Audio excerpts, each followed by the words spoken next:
look, you got K8, but you don't want nowhere else. That's crazy. Hey, Jalen, is Jocelyn calling? Huh?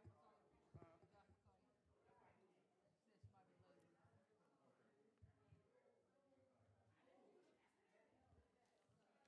Okay. What's happening, man? How you doing? I'm doing great. Yeah, really well. To what? Okay.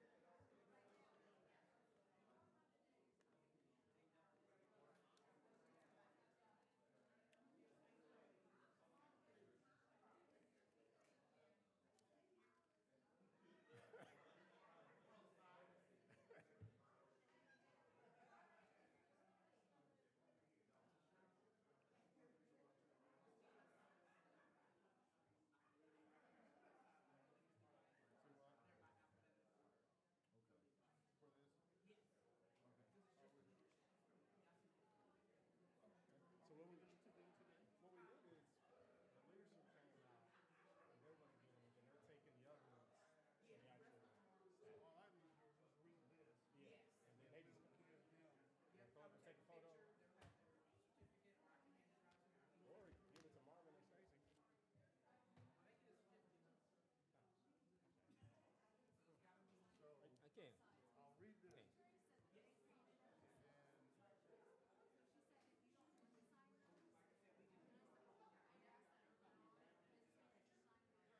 and then oh, okay. So then you'll just announce the names.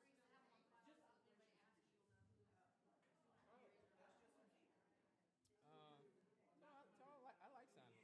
all right. And then you guys What's will up, just sir? announce How the are you? names who's standing down there. Yeah, always tells me who's doing what. Yeah, let's do that. That's right. So you got to do. You'll just go This is down. gonna be my second location. We sure is always number one. So another picture. You got to Always do number one. call to order and then the treasurer pro temp. You're And more than cue us welcome. out. I Oh, got you. I figured so. I already grabbed it anyway. Yeah. I'm gonna go to the ORC and say I want more money when I got it. Oh, is it? We're doing one. No, we're gonna do. I'm gonna read that, and then we're gonna all go down, and they're gonna read the names. Oh, okay. Okay. So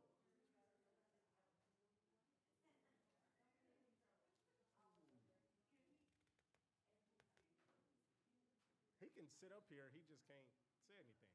We figured you wasn't gonna sit up here. No extra seats, man. Oh, who's next to you?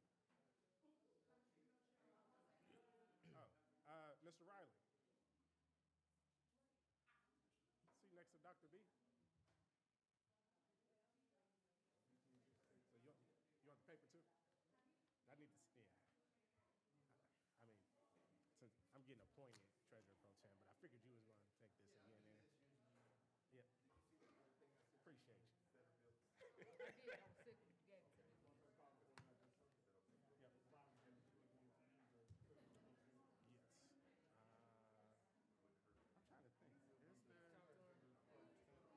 Yes. I'm trying to think. Is there? Talk to her. Pro temp. Yes. My man. How you doing, man? I know you are. Hey, sir, how you doing today?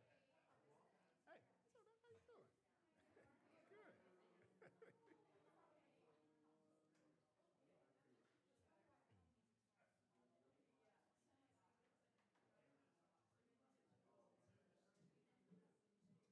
treasurer pro temp and then all the fixings.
Call to order, Dayton Public School Board. I make a motion that we make Eric Walker our treasurer pro temp. Second. Call for vote. Oh, Mr. Lacy, Yes. Mr. Reinert, Yes. Dr. Bailey, Yes. Dr. Goodwine, Yes. Mr. Smith, Yes. Ms. Garrison, Yes. and Walker votes yes. All right, yes, we go for roll call again. Mr. Lacy, Here. Ms. Reinert, Present. Walker is here, Dr. Bailey, Here. Dr. Goodwine, Here. Mr. Smith, Here. Ms. Garrison. Present. Pledge of allegiance. Pledge allegiance to the flag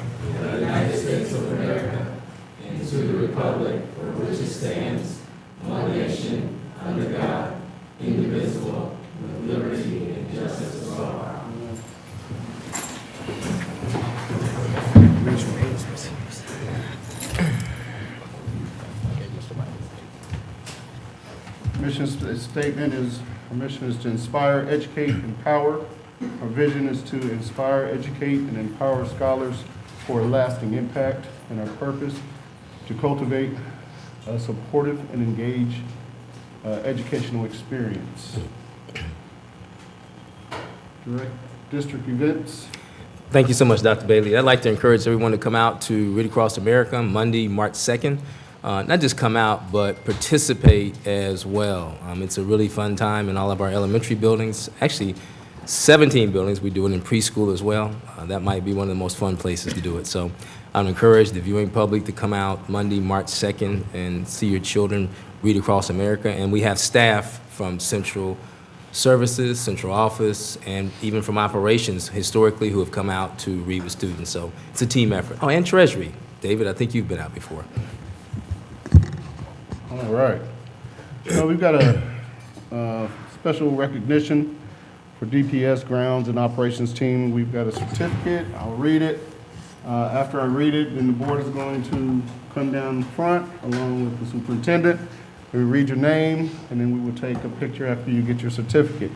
Certificate of Appreciation in honor of remarkable perseverance and service. We recognize the operations leadership, ground operations, district fleet mechanics, and custodial staff. These certificates are proudly presented to you in recognition of your exceptional dedication and unwavering work ethic and sacrifice during challenging times.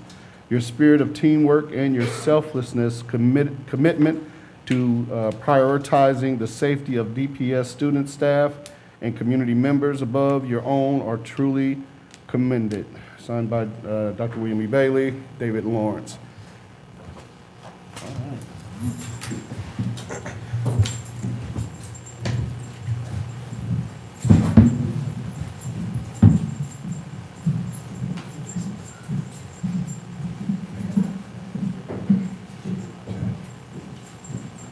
Give it up for that operations team, guys.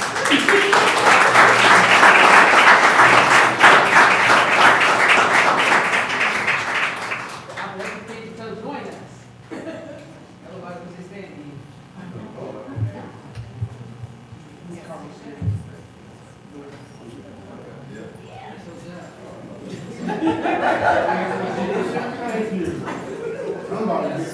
Somebody needs some help. Lenny Allen.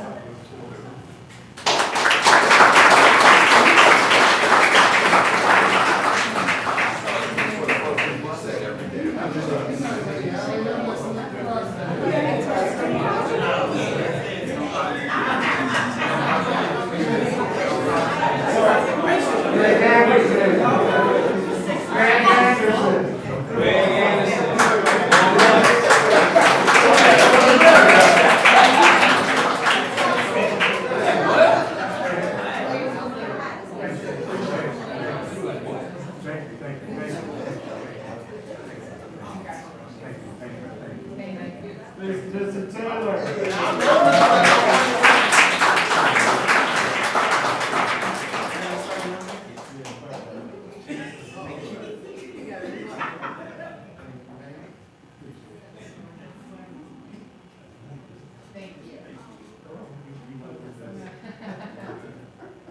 So for clarity,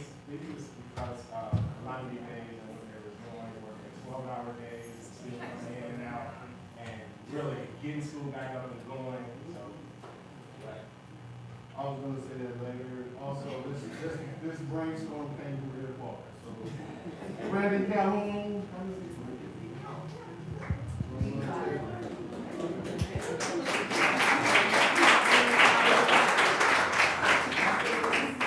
Thomas Gray.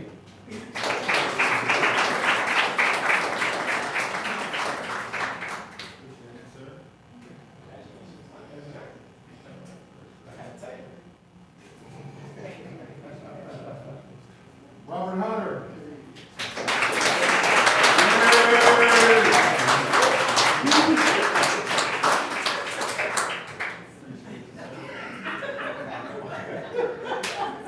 Yeah, 23.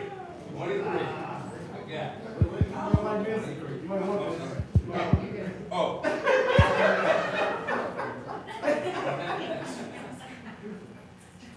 Martin Jones.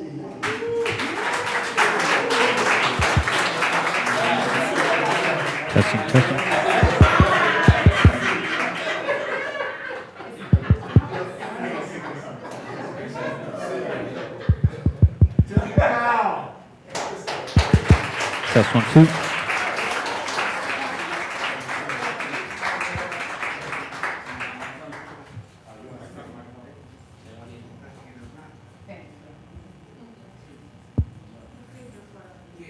Richard Rayford.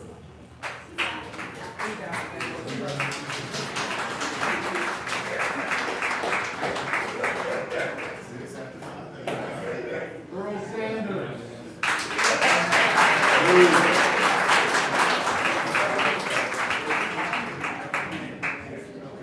You already know. Thank you. This is triple thanks. You do not know what that is.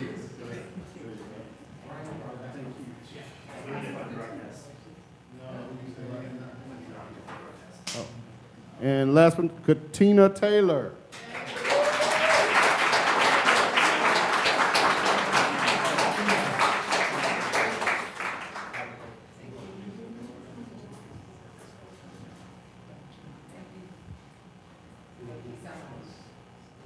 All right, you guys know the drill, stand in front of us.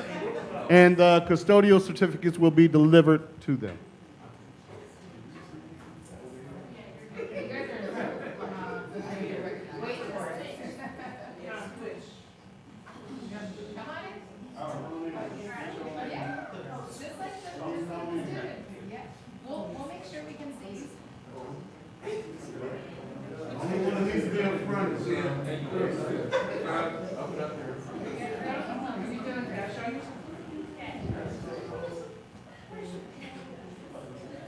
I swear. 3, 2, 1. Perfect. Thank you guys.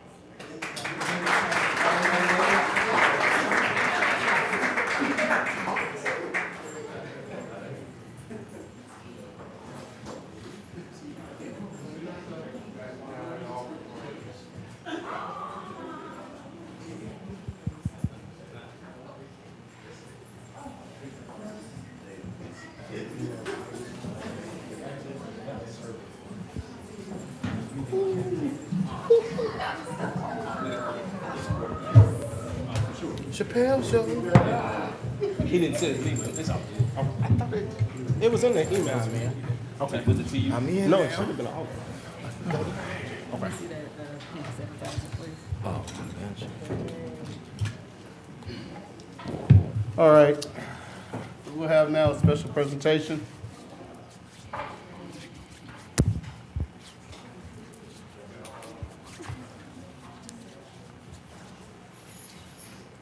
All right, thank you so much. Operations, just amazing, 24/7, work 12, off 12. People on the outside, we don't always see, we think it magically happens. Operations, the drivers are up as early as 3:30. The team is there by 5. It's just a lot of work that goes on over there, and I've seen it, and I really appreciate the work. So kudos again, congratulations. All right, special presentation. Ms. Minor, our Associate Superintendent, who I don't think there's anybody who knows more about the organization than her. I couldn't be more pleased to introduce her as the purveyor of our DPS transformation and reconfiguration. I think it's important to note that we've been discussing this, not just talking about it, but it's been on paper, it's been in committees, it's been in subcommittees, it's been with individual board members, 2x2, 3x3. It's been sent via email, updates, and so now is the time to present it writ large to the entire community and get feedback. Ms. Minor, I so appreciate you. Let's take it from here. Okay, thank you, Dr. Lawrence. And I'd like to thank the entire board for the opportunity to share this information. Thank you, Board President Dr. Bailey, board members, our visiting audience and viewing audience. It's my pleasure on behalf of the whole superintendent's team to share with you our proposals and configurations for the 26-27 school year. And what you see, it's just a one-pager, or really 2 pages of detailed information. The top of the form, which outlines the building configurations for consideration, outlines that we'll have 1 preschool center at Rosa Parks, K-6 buildings, that will be 9. There will be K-7 buildings that are 4 that will transition up to K-8, but for next year it will be K-7. We will keep the K-8 buildings we have and also have an additional one that will support additional space needed for our Office of Exceptional Children students in college and career programming. You'll notice that we will have, instead of 7, 8 buildings, we'll have 3, 6, 7, 8 buildings. 7, 12 district-wide will stay the same, and we'll have 5, 9, 12 buildings in our combined alternative program. So what I'd like to do now is really explain in details each configuration. The first one we're going to begin is preschool. And there's been a lot of discussion on preschool and how we're going to maintain it and have a quality program. And one thing we want to do is continue to serve our community. So it will be at Rosa Parks Early Learning Center, where we will serve 4-year-olds for a full day and 3-year-olds for a half day. The financial sustainability, because of the funding, we will have it as a publicly funded daycare center, and we will be partnering with Preschool Promise to help parents with tuition. And that's something that's in the works now. We'll also still support and apply for the early childhood grants and voucher programs. That way our families get support. Having the 1 center at Rosa Parks will allow, and having part of it half day will allow us to service more students than if everything were full day. And a lot of people may think, well, what happens to families who are maybe on the east side? What we intend to do is increase our presence with our feeder daycare centers. That means we're communicating and collaborating with the private and public preschool centers throughout the city, because they're actually our feeders for our K-6 and K-8 buildings. And we do have the capacity to do that. We have done it in the past, and we're going to reestablish those relationships. So families, wherever they are, have a connection with Dayton Public Schools. And we're also collaborating with preschool teachers, whether they're with our DPS certified staff or some of the other preschool teachers throughout the city. So that's the consideration for our preschool education. Our goal is to have a premier preschool center that is a model for the community. Some strategic advantages, as you can see, ensures high quality, specialized support, and transportation excellence. Transportation department will support the single site, more reliable and efficient for those preschoolers that do need that transportation support. And we've been working in partnership for these configurations with our transportation team. So I'll kind of hesitate. I don't know if you would want me to keep going. You may have questions about preschool specifically. Yes. Do we offer transportation for preschool right now? The ones that it's required through their Our IEP. IEP. Yes. Okay.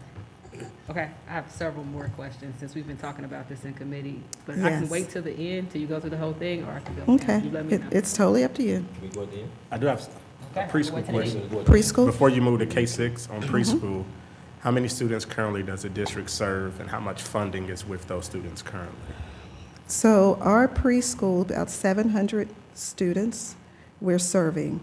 We're not getting full funding for all of them, and I'd have to give you all the details. It is on a report. We get, we will have preschool at River's Edge because we do get funding for that because they're in a classroom with kindergarten.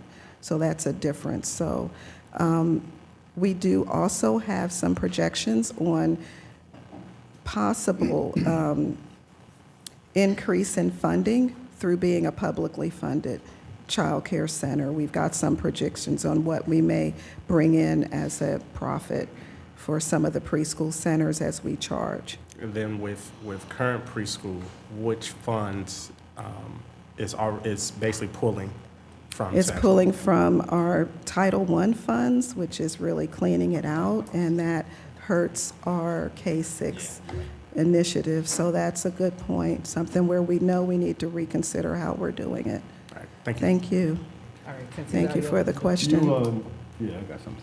So you said that since it's only going to be at Rosa Parks, then, and you are talking about partnering with other centers, have you already started that talk?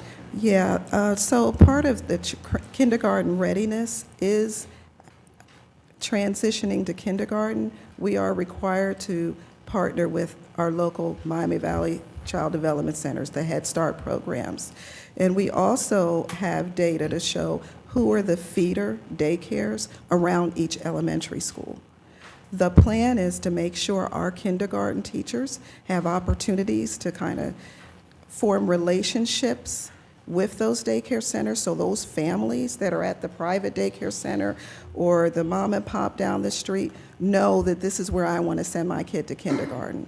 Not only do we intend to work with those preschool teachers to say this is what they need to be ready for kindergarten, we can also invite them to train right alongside our highly skilled certified preschool staff and provide support that way. That has been done in the past and was effective, and we need to bring that back, but be intentional. So since we don't have it in writing right now, do you guys also have a plan for, God forbid, everybody just says no, that we don't want to work with you all, but if everybody said no, do you have a plan to go forward? As far as our partner preschool center saying Yeah. no, we would have to work with families that are in the community. We have some really strong parent engagement people that are having meetings all the time. We could simply add that as an agenda item. How do you get your kids ready for preschool or kindergarten? And these are the skills, and just make sure it's out there.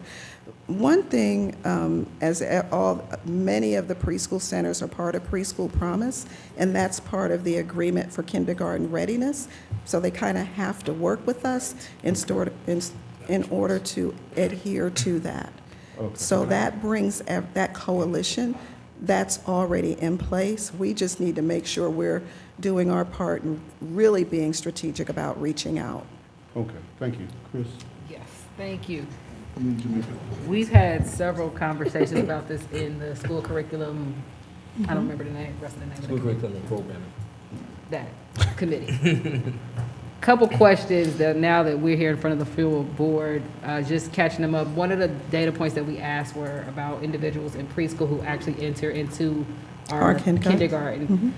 During our meetings, it was represented to us that 2/3 of individuals in our preschoolers don't actually go on to be in school with us. And we put some requests in for you all, for us to kind of figure out that gap, where you gave us 3 different scenarios of what the investment in preschool would be here. And from today's presentation, looks like we're going with option 2, which is private pay and us doing Scholarship. what's actually required by law, correct? So my question for you here is, if we continue down this model, what are we doing to shift to try to increase? Because right now, we're only, and again, at the meeting, it was represented that mainly the children with IEPs are the ones who go on to our kindergarten. And those without IEPs, we don't know why they're leaving us, but they're not taking that next step forward with us. How will this model here of centralizing, because this isn't a new idea for us, I believe 3 years ago, we got to the point where we wanted to make Rosa Parks just ours because we were partnered with someone else at that time. How, like, what is our plan to take them from those individuals that we aren't required to give service to get them to start now coming in? Staying with us. Correct. So what is that retention strategy? Yeah, And what have we found on that? With the configuration of everybody in one center, we'll have staff members that are assigned to that transition to kindergarten so that we can have, say you have regions throughout the city and within our preschool center that are assigned to form those relationships and guarantee those enrollments straight into our kindergarten programs. That's working collaboratively with all of the elementary schools and touching base with the kindergarten teachers and making sure our families are comfortable with it. Several kindergarten transition events so that parents, by the end of the year, if we do 4 to 5 or maybe even 4 to 6, if we do a couple a quarter, that no, we want parents to think there's no other option but DPS because of the relationship we build. There's ways that we can send, we have itinerant teachers that are in all of our Head Start programs right now, and they're working with some of our students. And what if we collaborated in a way that they felt comfortable inviting them to the local school way before it's time to register for kindergarten, so they feel comfortable in that environment in any of those elementary schools. Those are the intentional efforts that we have to make because we don't want a family, we want them by the end of the year and it's time to enroll, that they know I'm going to this school because I have a relationship with these teachers and I feel comfortable there. And that's our administrators and our teachers. Okay, so I hear great ideas. I'm looking more for the plan right now because this is the proposal for 26, 27. We're in, is this quarter 3 that we're Yes. in? So we're in quarter 3 right now, and we have preschool at, I think, just about every elementary. So what is your plan today to implement, again, that strategy? Because these children are currently in our district, and if they go to school right now at a building and they aren't taking that next step to stay there for kindergarten, how is centralizing them at one location and then them coming back to somewhere else? Like, how is that more plausible? I'm trying to figure out what is the value Well, proposition. I think obviously those students that are at Rosa Parks, those families are going to have, we're going to make sure they're connected based on their address where they live with the local elementary school and have a relationship.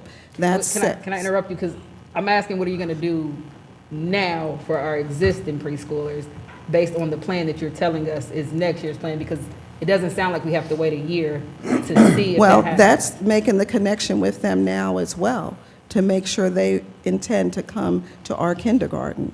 That's those kindergarten transition events that should be happening right now, and we can make sure that they're Can happening. you tell me one of those events right now? They have events at every, I'll use Fairview as an example. Fairview does a signing day for all of their preschoolers to sign up officially, kind of like we do high school signing day, to say, I'm going to be a Bulldog.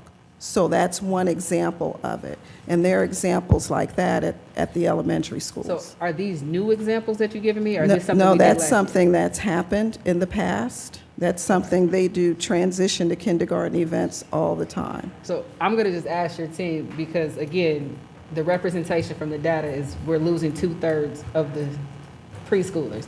And if what we're doing isn't maintaining Well- them or attracting them, I'm trying to understand what we're going to do differently to at least get another third back with us. Because whatever Yeah. we're doing right now. Well, we're I can losing. tell you one idea that has been done that has worked.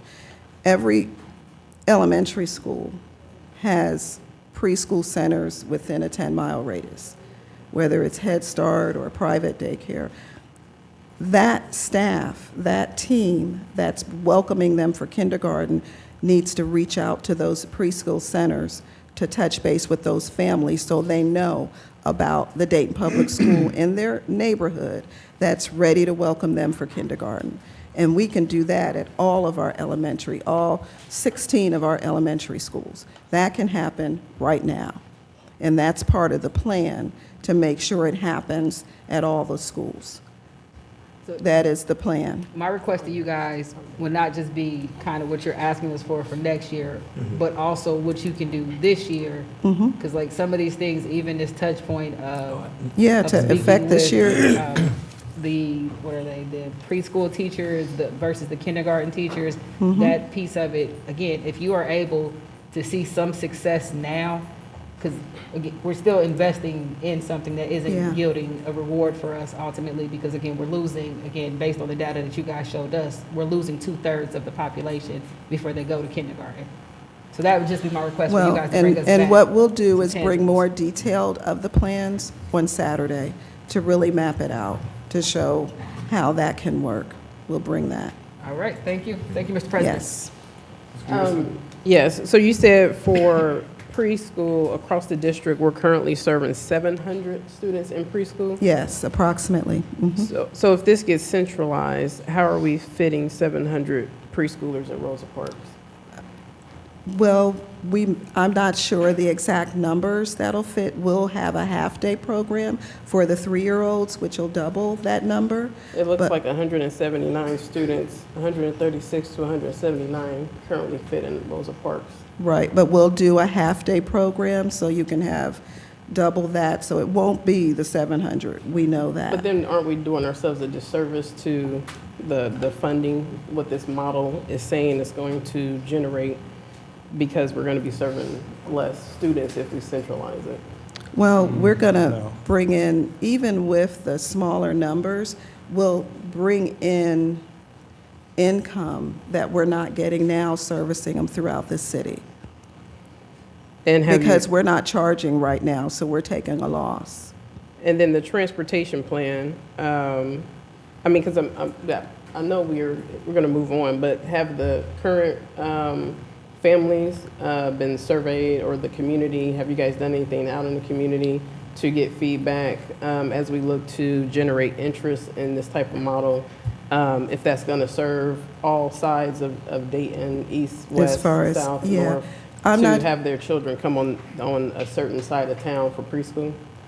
I'm not sure if we've surveyed the preschool families, because this was generated based on a lot of the funding gaps, but I can check with the preschool team to see. And not about necessarily that. just the community as a whole, because I know when we did restructuring in the past, when the district did it back, I think in 2017, 2018, there were a lot of meetings at various elementary schools where we had a lot of community engagement. Yeah. And so those are the types of inputs, because in essence, we're trying to also attract people to the district. even And with we've done this a lot for model. the K-8 model. There's been a lot of meetings, a lot of surveys, and a lot of conversations with families. The preschool model, this focus is to make sure we increase the quality of our preschool program and that we can continue to service it at all, because throughout the state of Ohio, many districts are taking huge losses because of the preschool funding, and this is a plan where we can balance and reduce the loss, maybe make an income but still service, and increase the collaboration throughout the city with the goal of increasing quality programming throughout, even our partners, because we're getting their kids, we're getting those students, whether they're in our preschool or not. So we need to make sure we're touching all bases. So that's where we are. Okay, thank you. Mr. Thank Walker, you. I just want to clarify. We have 700 kids in preschool right now, but they're not going to be in preschool next year. They move on to kindergarten, going- right? yes. So the number starts over. Right, it's, yes. Okay. You're I right. I was just, okay. I was making sure I was following here. Because Okay. but we want to keep those that are rolling up. the Right. 5-year-olds that get into our kindergarten. But and then that's- that 700 number of 700 now, it's potentially kindergarten, potentially Dayton Public Schools. Yes. But now preschool, it creates one specific location, one tuition-based focus. Yes. And I can say this on the record, City of Dayton has a levy for a preschool that we get no funding for. Yeah. All right, thank you. Mr. Smith? So, trying to think where I start on this. One, okay, if we're talking about the funding, I get that. And I think for us, as we look at these funding gaps or trying to right-size things, trying to prepare for the future, I think one of the things that we cannot do is make, and I don't want to say totally short-sighted things, but make proposals or make changes that then affect us on the back end that we weren't always ready for. For instance, if I am, say, a parent at a Horace Mann, or am I a parent at Kemp, and I have a third grader at Kemp, a fifth grader, and next year I have a preschooler coming in. Now, if my preschooler can't go to Horace Mann, which is the school in my neighborhood, I am then thinking about having my preschooler go to a school 20, 25 minutes away.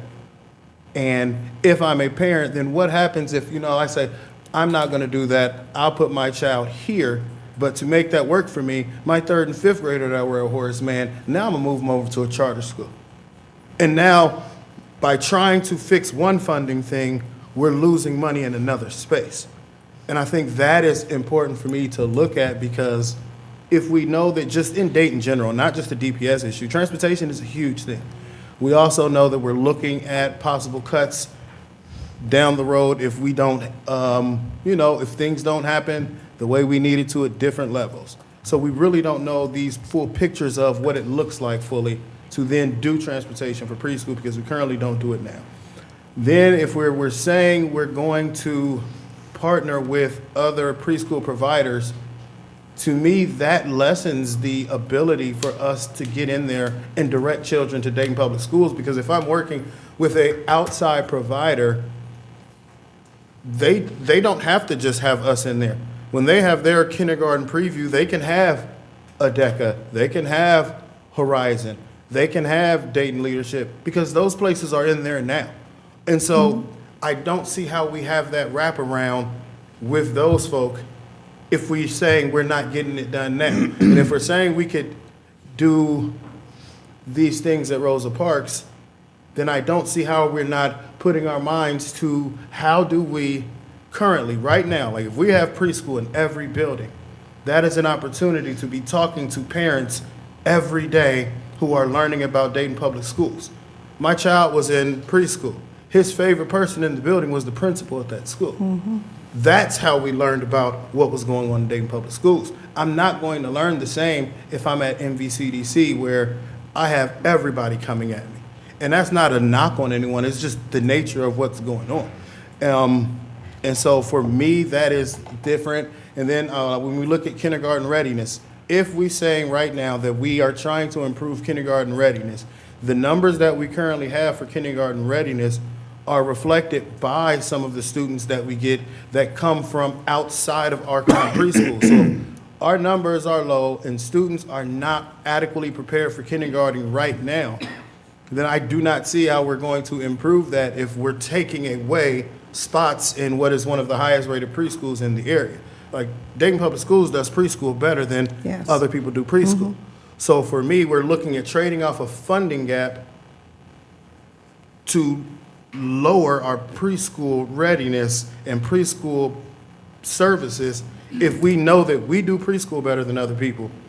And we know that kindergarten readiness is huge. That K through 3 piece is huge. And if they're not coming in already ready, then we're trying to help out and work with people, which that to me, because that creates a couple of other jobs, because that is heavy to get out to all of these other providers. And lastly, for me right now on this piece is, what does it look like if we do not fully know? Because we can take these numbers, but we just don't know how many people are going to come over. There are people who are in preschool right now because they go to preschool and it's in their neighborhood. They walk down the street. Their big brother and sisters walk them to preschool every day. This wouldn't happen now.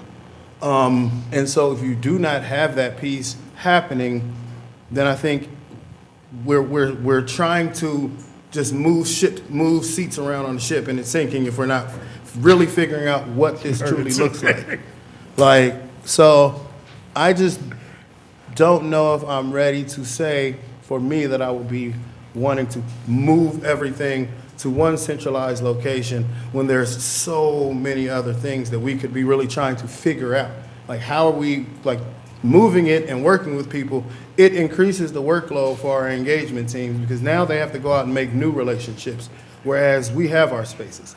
And then lastly, when we talk about this for-profit model, which I totally understand, and I do think we should be partnering and finding ways to get access and get funds from these things that have gone through the voters. But if I'm being honest, as a person who has been in that space, if I'm talking a half day versus being able to take my 3-year-old or a 4-year-old now to somewhere where I can drop them off at 6:30 in the morning and pick them up at 6 p.m., I'm taking that option. I'm not, because if I drop off a kid for a half day, I have to be able to be in a living situation where I then pick up my child in the middle of the day and I have them somewhere.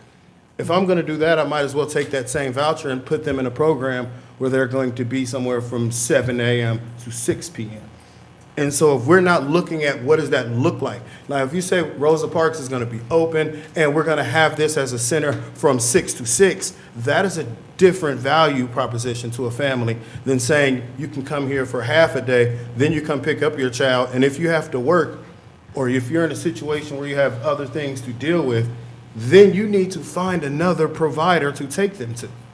And that creates another hardship for families if we're saying, I'm going to now go 20 minutes across the city to take my child to Rosa Parks for a couple hours, pick them up, and then take them somewhere else. Now I got to pick up my other child and then get back over here and pick them up from this provider. So I think there's so many pieces that just the funding aspect of it for me isn't enough if I don't know the ramifications for saving that money.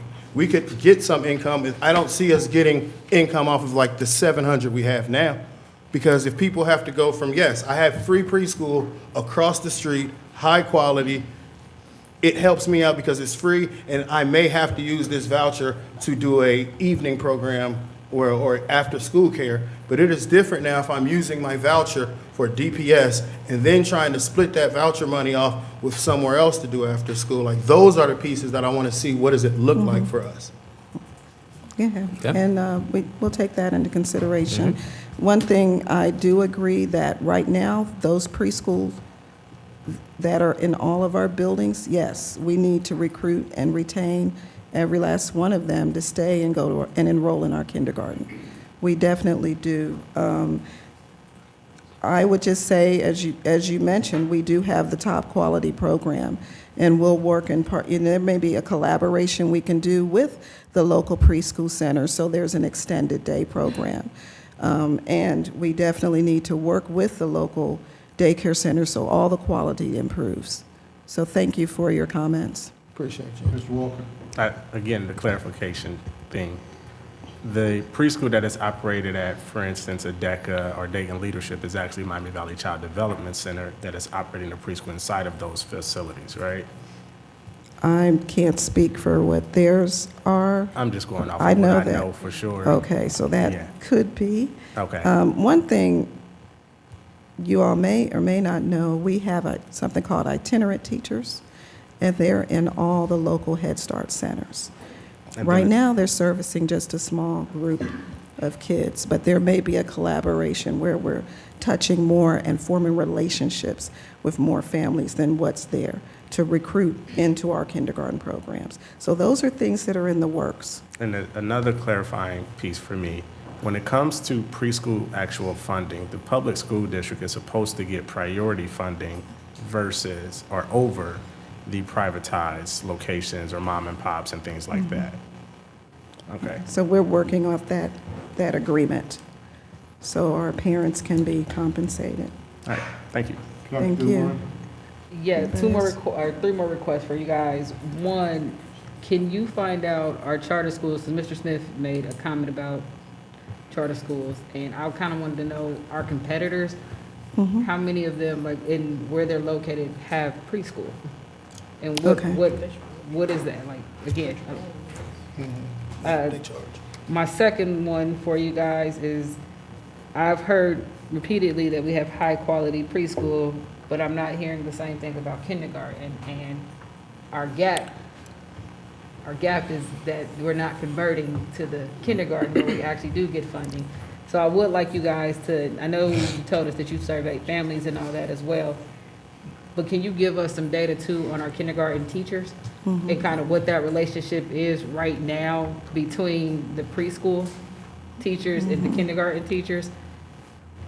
And my third one for you guys, even with this proposed model here, because right now preschool, I believe it's 2 ages, is it 3, 3.5 that you can start at? 3, And kindergarten starts at what age? 5. Are we going to continue to maintain the 2 years of preschool that kids are eligible for? And kind of how does that actually play into this model here? Yeah, there's some 3-year-olds that are identified through the community, through our partners that need additional supports that we must accept through the Help Me Grow program. That's where our 3-year-olds go. And then our 4-year-olds would be our typical ones that come, and they would get full day. The 3-year-olds would get half day.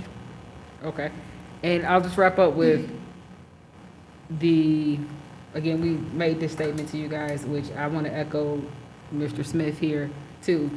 It's going to be very difficult for a parent that pays to choose our preschool over a full day at daycare that offers that piece. And I still haven't seen how we are planning to overcome that hurdle. And I kind of would like to see more tangibles and not just the theoretical, like we have high quality. We may have high quality, but needs. If I need childcare for the full day, I'm going to choose a need base versus a high quality based on what you're saying in that piece, which would bring us back to this conversation a year from now of we're reducing again because we no longer have those individuals because they did select daycare due to the hours of operation and other services that it was able to provide that we could not provide. So really want to see kind of who you guys are polling on this piece. And I mean, this is, again, these are all conversations that we've told you guys in committee, which in the future, when you guys do a presentation, please resolve the questions that we've already asked you, because I feel like we're having the same conversation that we've had for 3 weeks now, and we don't have the answers, or we don't have satisfactory answers to questions that have already been posed. And yet we're here again. You guys are asking us to consider moving forward, and we still have so many questions, and we're only at the first part of this presentation. But use the committee time, so when you get here, you don't have to have the same conversation again, because everything that's been said out here, you guys have already been asked. And we still have very vague answers to those questions. Thank you, Mr. President. My last thing is, I would just like you guys to think about possibly having Rosa Park and possibly another school on the other side of the river as well. So we would have 2 different locations instead of just one. Just a Okay. thought. All right, thank Floor you is for the yours. feedback. The next part of the, so we also have, next on the list, you'll see the K-6 buildings. And these configurations are not changing. We have Eastmont, Edison, Fairview, Camp Kaiser, Louise Troy, Ruskin, Roosevelt, and Westwood will maintain their current structures for consistency for the families. K-7, which will transition to K-8, but for the next year, those that will roll up the 7th graders are Belhaven, Cleveland, Horace Mann, and Valerie. That's driven by the parent choice. This expansion is in direct response to families that are requesting that K-8 option. And we know between 6th grade and 7th grade is a risk where we've lost students. So we want to keep that and increase the retention. And that's based on the feedback from families. Yes, question? What is I'm sorry, Mr. President. Go ahead. Oh, sorry. What is parent-driven choice? Where parents asked us for it, they said, I wish we could And have it's not a committee or a group? it's just Well, we've had a committee working for close to a year now, and the parent-driven choice is a parent. yes, well, not a parent group for choice. Parents have given us feedback, stood in line saying, you know, we've been out at the open houses and all the events, asking who'd be interested in the K-8. And these families at these schools in particular definitely want the K-8. So that's just word of mouth, not like a actual survey? No, it is an actual survey. Yeah, the email It's survey, all the Yeah, we above. linked the data in this to, It's been a survey, it's been face-to-face, Okay, been online, multiple ways for these schools. okay. And so that's to increase the retention, because we have lost students at that grade going to other options. Dr. Within Goodwin? that, Dr. Goodwine has. Are you taking questions on, are you still? well, I'm going to finish Oh, just go ahead. this I'll wait. part. Section. Within that configuration at Cleveland, it'll be an in lieu of program for grades 4 through 8. As you know, we have alternative programming at Jackson Center, but we currently don't have a formalized programming for those grades, and we know we have a need for that. And then we'll also have another option at the international school for that. So it's one on the east side and the west side. So questions, would you like? And then the K-8 buildings will keep Charity, K-8, River's Edge will remain the same. Those are our district-wide. River's Edge will keep preschool, as I explained. There's funding that comes with those, so that'll be pre-K classrooms. International school, students will remain. It'll be a K-8 building. And we have an extreme need on the north side of the city, of the northwest, for more classrooms for the early grades. So it'll be an overflow.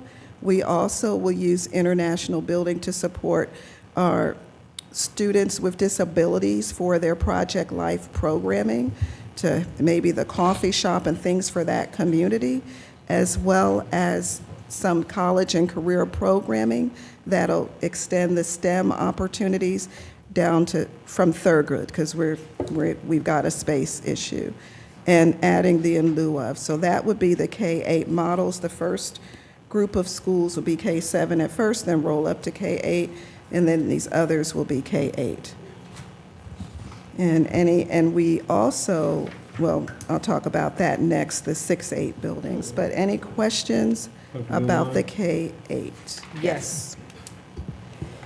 Okay, so we are adding now 7th and 8th grade next year to some schools. Well, 7th this year and 8th grade next year. Yes. And then we're adding 6th grade to some buildings.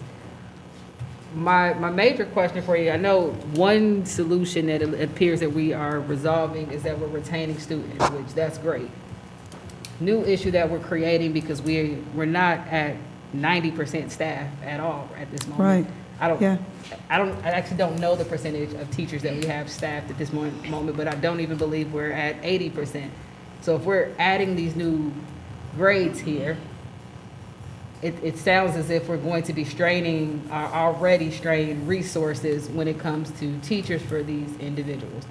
What you guys plan? How are we Well, going one to of get the- teachers not only at the schools that are still below, Short, which our middle schools across the board are low, but then adding, is it 6 more middle schools and a couple more 6th grades, 2 middle schools? How are you, what's the plan here? And how realistic are we to getting actual teachers for these buildings? Well, I think working in collaboration with our Human Resources Department, there's some things that have already started this year that we didn't have last year. For example, expanding the relationships with our universities to increase the number of teacher trainees, student teachers in our buildings. Sharon Goins has worked on that and has increased those opportunities. Another is looking at our internal reserve teachers to provide them opportunities to obtain certification and working on that, and then having weekly human capital meetings to stay on top of it, to make sure we're pushing it and promoting coming to the Dayton Public Schools more. We know we have a shortage, and we're going to have to fill these needs. We recognize that, which is why we've taken these additional steps. Okay, so as a team, at what point do you guys make a decision if this makes sense for us right now? If, yes, parents may have asked for this, but if we don't have staff, where does that piece come of, does this make sense this year, or is this something we need to delay farther? Because again, we have existing buildings that will be here next year that don't have staff. And for me personally, it's concerning based on other reports that I'm looking at when it comes to what people are actually learning in our district. Retention and retaining kids is great, but in my opinion, it should not sacrifice what people will have if we don't have an actual plan and we're seeing some actual results. Because again, we're in the third quarter at this point here. You just told me that there's some programs that are happening right now. What is the projection of, and again, please let me know what And so percentage of that, teachers do we I have? hear you, and that's why we're meeting now with Human Resources every week to see where we are. These are recommendations and proposals, but if there's something that comes out and there's a shortage and we may need to come back and revise this, we're more than willing to. But Dr. right Gilmore? now, our intentions is to make sure that we're filling our buildings with high-quality teachers. And Dr. Gilwan, we're currently, right now, we've concluded teacher organization plans, TO plans, and we found that at the secondary level, we are overstaffed, which means that we have classrooms with 7, 9, 11, 15 kids. That means we don't need as many long-term subs that we have, and we will be able to take those certified teachers and push them down into those grades that are 7, 12. And the licenses are changing as well. And so we have teachers that are licensed that can teach more students, and we are going to do that. We're actually doing that now. So when you guys bring this plan back to us, like when you formally want us to take action on it, I'm requesting to see, again, the The number data. of teachers that are Got it. required to make this possible, and if that is something realistically that's gonna happen. Because it doesn't make sense to shoot ourselves in the foot Yeah. if we don't have the bodies and we don't have a workable plan to get the bodies for this to happen. We'll be just stretched Yeah, even thinner. and we We'll have don't more disagree, and long-term thank you, Dr. Lawrence, for that. I completely forgot, but the tentative organizations are showing us where there are teachers that we can shift to make sure that we have certified teachers in every, and we'll bring that information. We'll bring it. All right, thank you. So, Mr. Smith? yes, Go ahead. You can go, Ms. Minor. I didn't mean to cut you off. Go ahead. I was going to do 6-8 next. I don't know if you guys had different. You can go with that 6-8, and then I can, because most of my questions kind of combined anyway. Okay. Okay. So- Before that, Ms. Garrison had something. Yeah, I'll wait as You'll well. wait? All right, thank you. Thank you. Go ahead. So we have our standalone middle schools will be 6th, 7th, and 8th, provides families more choices, diverse options. Some families may want their child to move on to that middle school earlier. It's a way that we can provide some, there's some kids that may be advanced that'll take higher level, the advanced math. Some, because of sports, may want them in the 6 through 8. Climate's three years window will allow for relationships and develop stronger school identity. Student achievement, because they're there a little longer than just the two years, and smoother transitions. And so one of the things that this will do is provide middle school hubs for sports. So those schools that are K-8 that are close to those schools will transition to those middle schools for their sporting. So it should strengthen our sports program as well. Question time again? Go after that. Yes, I wanted to find out, and let me just preface this. When I ask questions, I ask questions because they usually come from individuals that have said they haven't been surveyed. So with the principals, how do the principals feel about these changes? Because my understanding is that we don't have everybody's buy-in. I I know, I So know that, I can't say I did talk to the middle school principals, and actually, the ones I did talk to actually support the 6-8 because I just said some. I didn't say all. I No. just said some. Okay. Yeah. I just was saying that. Because Yeah, I I wanted said to some find too. out like the data, because I just wanted to find out the data, because we do a lot of, we having conversations. like the standalone Like, I principals, wanna how they see- feel about it? And I'm just used to seeing actual survey data. So Okay. not word of mouth, not hearsay, Right. not we've had So these community principal meetings. survey data on, Principal we can survey bring data, that, please. we can provide that, principal survey data Yes. 'cause for I all the wanna make sure the for all the principals- configurations? Yes, ma'am, because I want to Okay. make sure the principals stay engaged, because we just had Yeah. a retreat in And I know- December. And we yeah. heard a lot of complaints that we really haven't addressed since December. And I just want to make sure that we are truly taking into consideration what the principal, the visions they have for their schools as these plans are being laid out as well. We can do that. Thank you. Thank you. Mr. Smith? Yes, appreciate that. Starting with the K through, well, starting period, I think all of these tie in because we have to figure out what we're doing at each level to be able to have capacity to do the other things. So if we don't have like the pre-K thing figured out, then we're in flux of knowing, do we have an extra maybe 3 to 4 classrooms in schools? So I think that's where all of this has to get flushed out really, really quickly, because I'm also looking at someone who works down the hall from here who is gonna have people coming in to enroll for school in 2 weeks, 3 weeks maybe? They're ready, enrollment. Yeah, so we're getting that going. So my thing Yeah. is, here's that piece one. And I will echo kind of where I went earlier, like for the K through 7, then moving to K through 8. I understand that there are parents who say, hey, I would love to have my parent here, my child here, but I think that's also a space to talk to them about the why. Because one of those things is the familiarity. I've been here.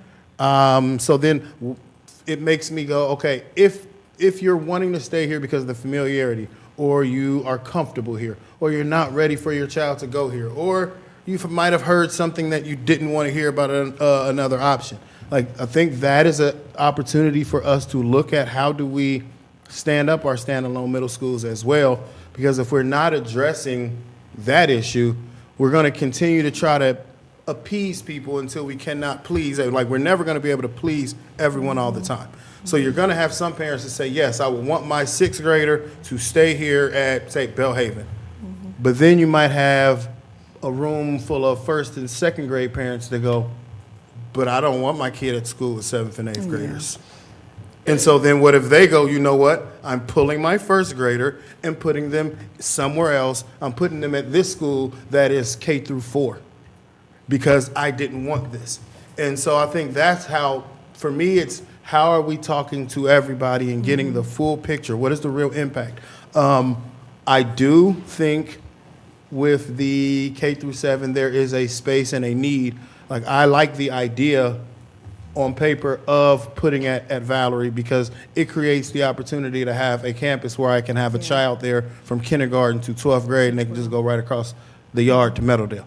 I like the fact that if we're moving middle school out of Belmont, then we do need an extra middle school option in that side of town. But the capacity that we would be able to serve really is dictated upon if we are moving pre-K out, which is then dictated upon the whole piece.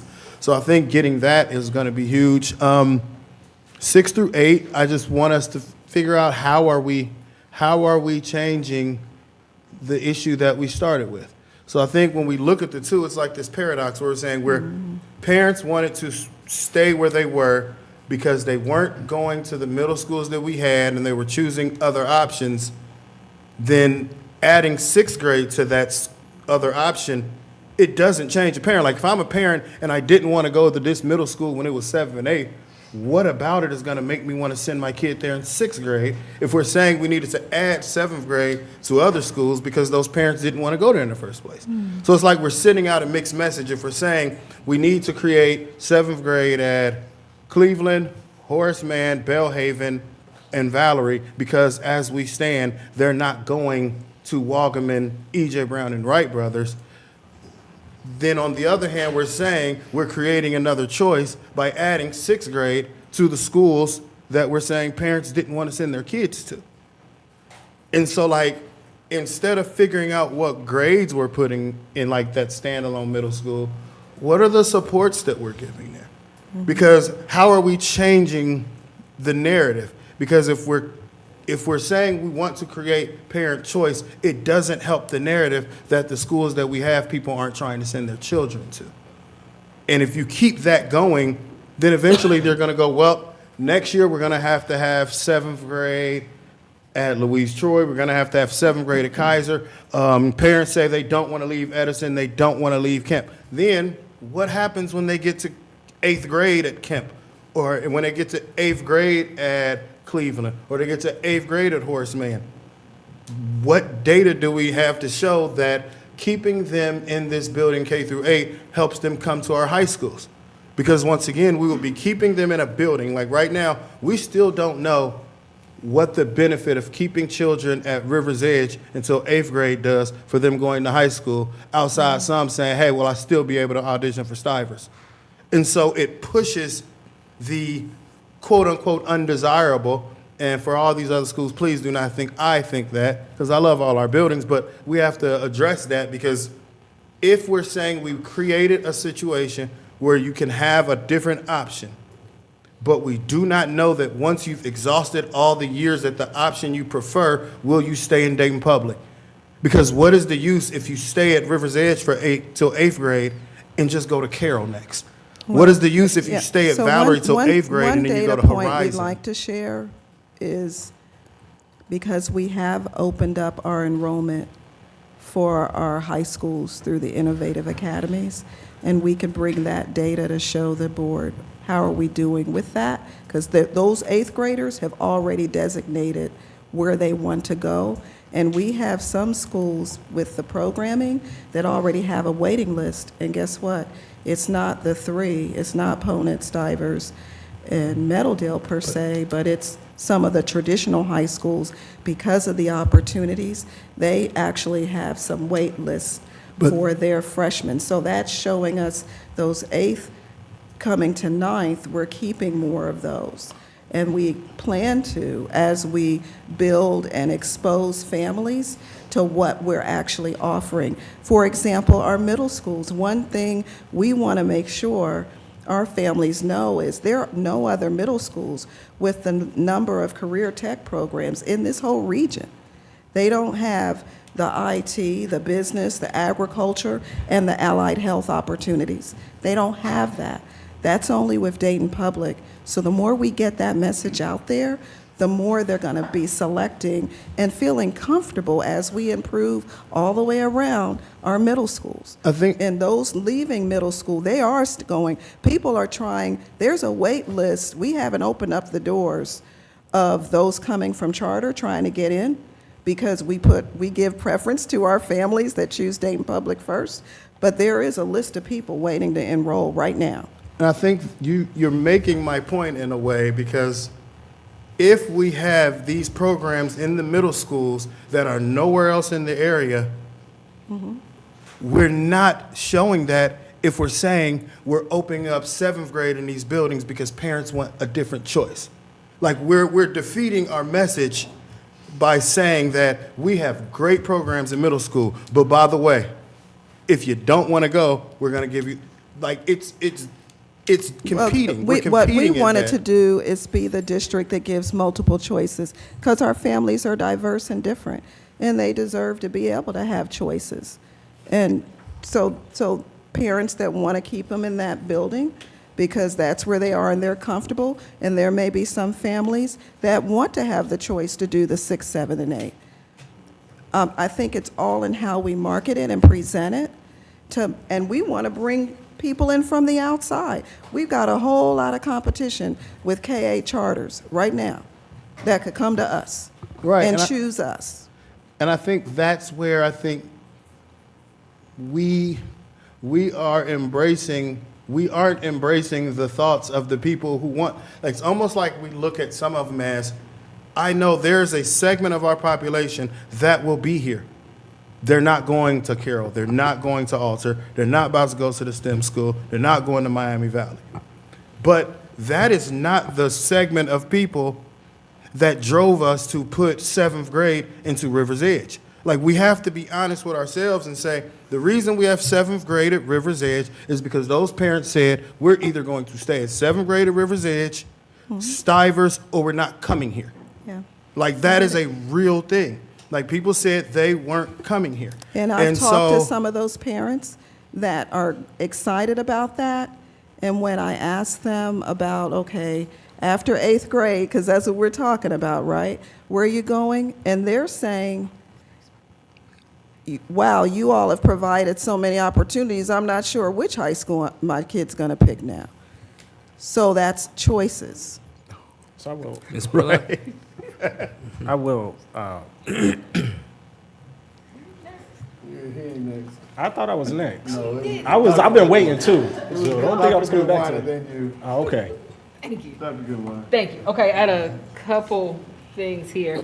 With the 6-8, which I support I am happy to see that option here because it has been something not only with this administration, but the prior administration of seeing if children are in the building longer, how does that rapport?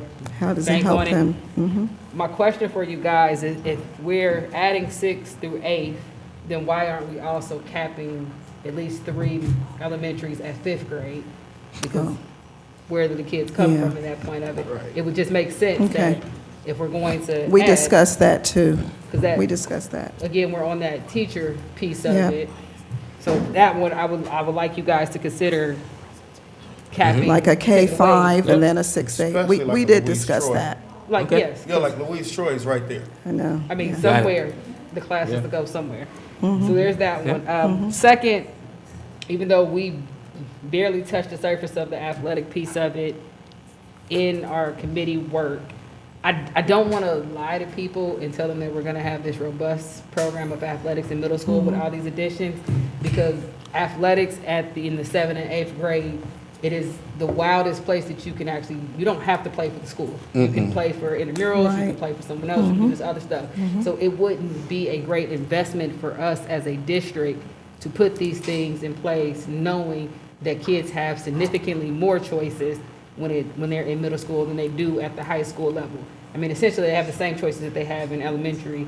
The only new choice is you may be able to play for us as a district. So I don't want us to give a narrative to individuals that if a school has 7th and 8th grade, it will automatically have traditional sports in that one, because that's just not true, where you can play for any of our established teams as well as teams that are outside of the district. So that piece right there, I just don't want us to, I don't want us to lie. And we are working in collaboration with Chief Jones and her team to make sure we're able to fill the need of that middle school sports. Well, I'm saying, I don't see us investing more is what I'm saying at Okay. this point, because if there's any investment that needs to come, it would be at the elementary level Okay. in that piece, because there just is established programs right now in middle school that if he got the mic back, he would take you through the whole history of how we got all these other places when we changed our model years ago, when I'm pretty sure Joe Lacy was on the board, so I blame Joe for that. But just all those pieces there. So just that piece just is, it's not an area that we should invest heavily in, because it won't yield us success versus us putting more capital into physical education or into something at the younger level in that piece. So that's all, just really Thank that you. cap at 5th grade, just finding 3 schools. Mr. Walker? I'll let Chief Spurlock go and then I'll go. I'll let Chief Spurlock go and then I can go. Ms. Spurlock was gonna talk too. Oh. She was standing behind you. Oh, why didn't you tell me? That's okay. So I just wanted to address a couple different things that we had, that were brought up. We have been doing tentative organization charts with all of our schools, and what we're doing is we're looking at enrollment and we're looking at staffing to make sure that we right size and make sure that we have enough staff for the students that we need.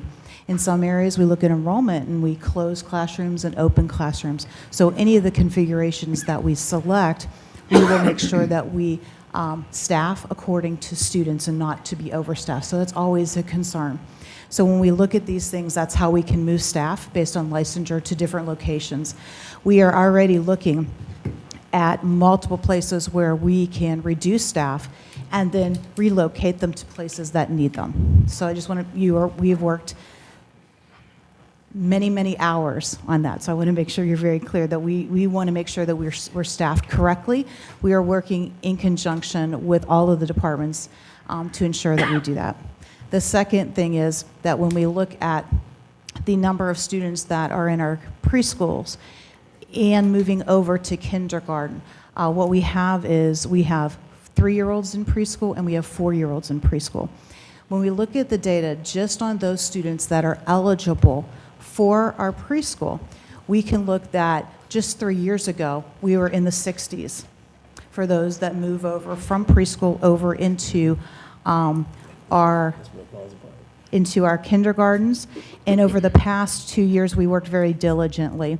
So we were in the 60s from the 23 to 24 school year. From the 25 to 26, it was 70%. Last year, this year it's 74%. What we're doing is we're making sure that to retain students, and we have plans in place. Last year, we asked, and we had every single one of our elementaries create preschool to kindergarten nights, kindergarten transition nights for families, also have meetings. We also worked in a plan for our preschool parents to know, what do you need to do in order to prepare your students for kindergartens? We had those a little too late last year. So in our planning for this school year, we've moved those meetings from fourth quarter into third quarter so they would be ready for enrollment. So those are some of the things that we've done. We're also working in conjunction with Miami Valley Child Care Centers to be a very collaborative place.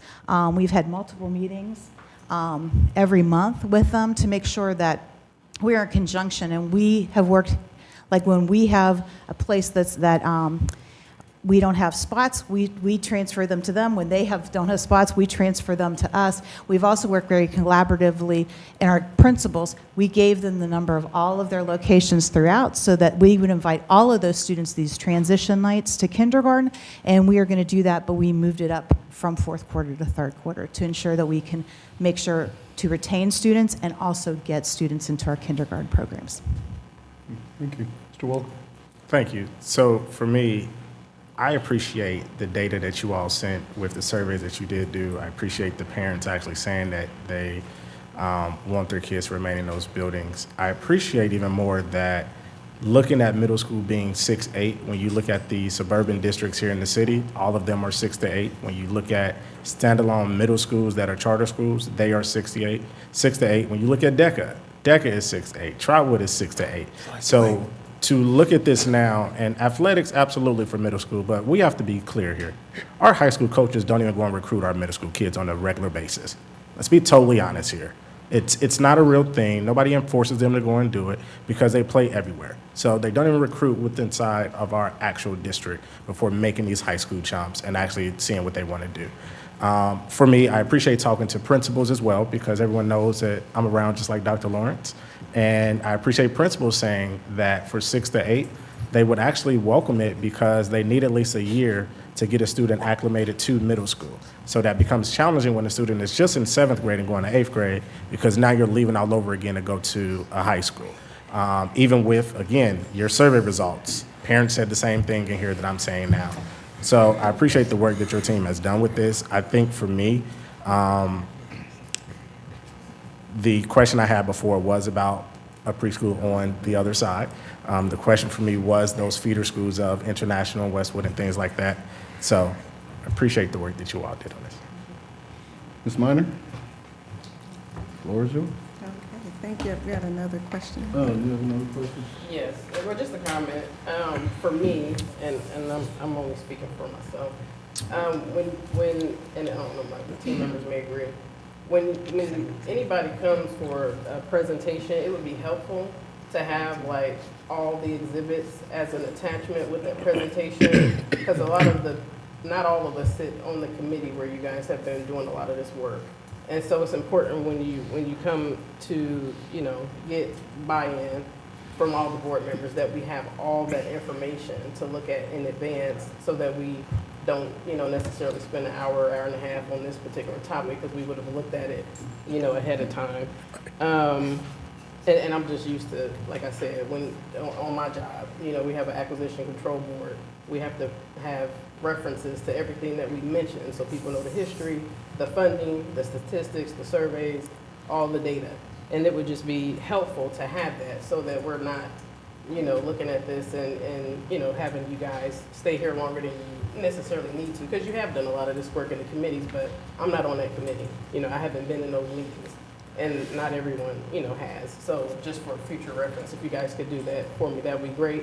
Everything that they've mentioned, that they said that you guys have, if you could email that to all of us, so that we can also take a look at it. Thank you. I'm just gonna say, one of the things that I do when I see this stuff, when I have questions, I go ahead and I just call you guys and ask the questions, so I don't have to ask a lot of questions when I get up here as well. So board members can also, just so you know, you can call when you see this stuff on board docs. You can call Dr. Lawrence, Ms. Minor, or whoever, to ask your questions before we get on the podium as well. So, Ms. Absolutely, Minor? and I've emailed. Thank you. I have one more. It wasn't. Oh, go It ahead, wasn't Dr. an email. Goodwine. I will say, I'm very excited to see you guys' homework at tomorrow's committee meeting, because that's what all the stuff that Ms. Garrison just stated is where we would get it tomorrow. That's a committee meeting tomorrow?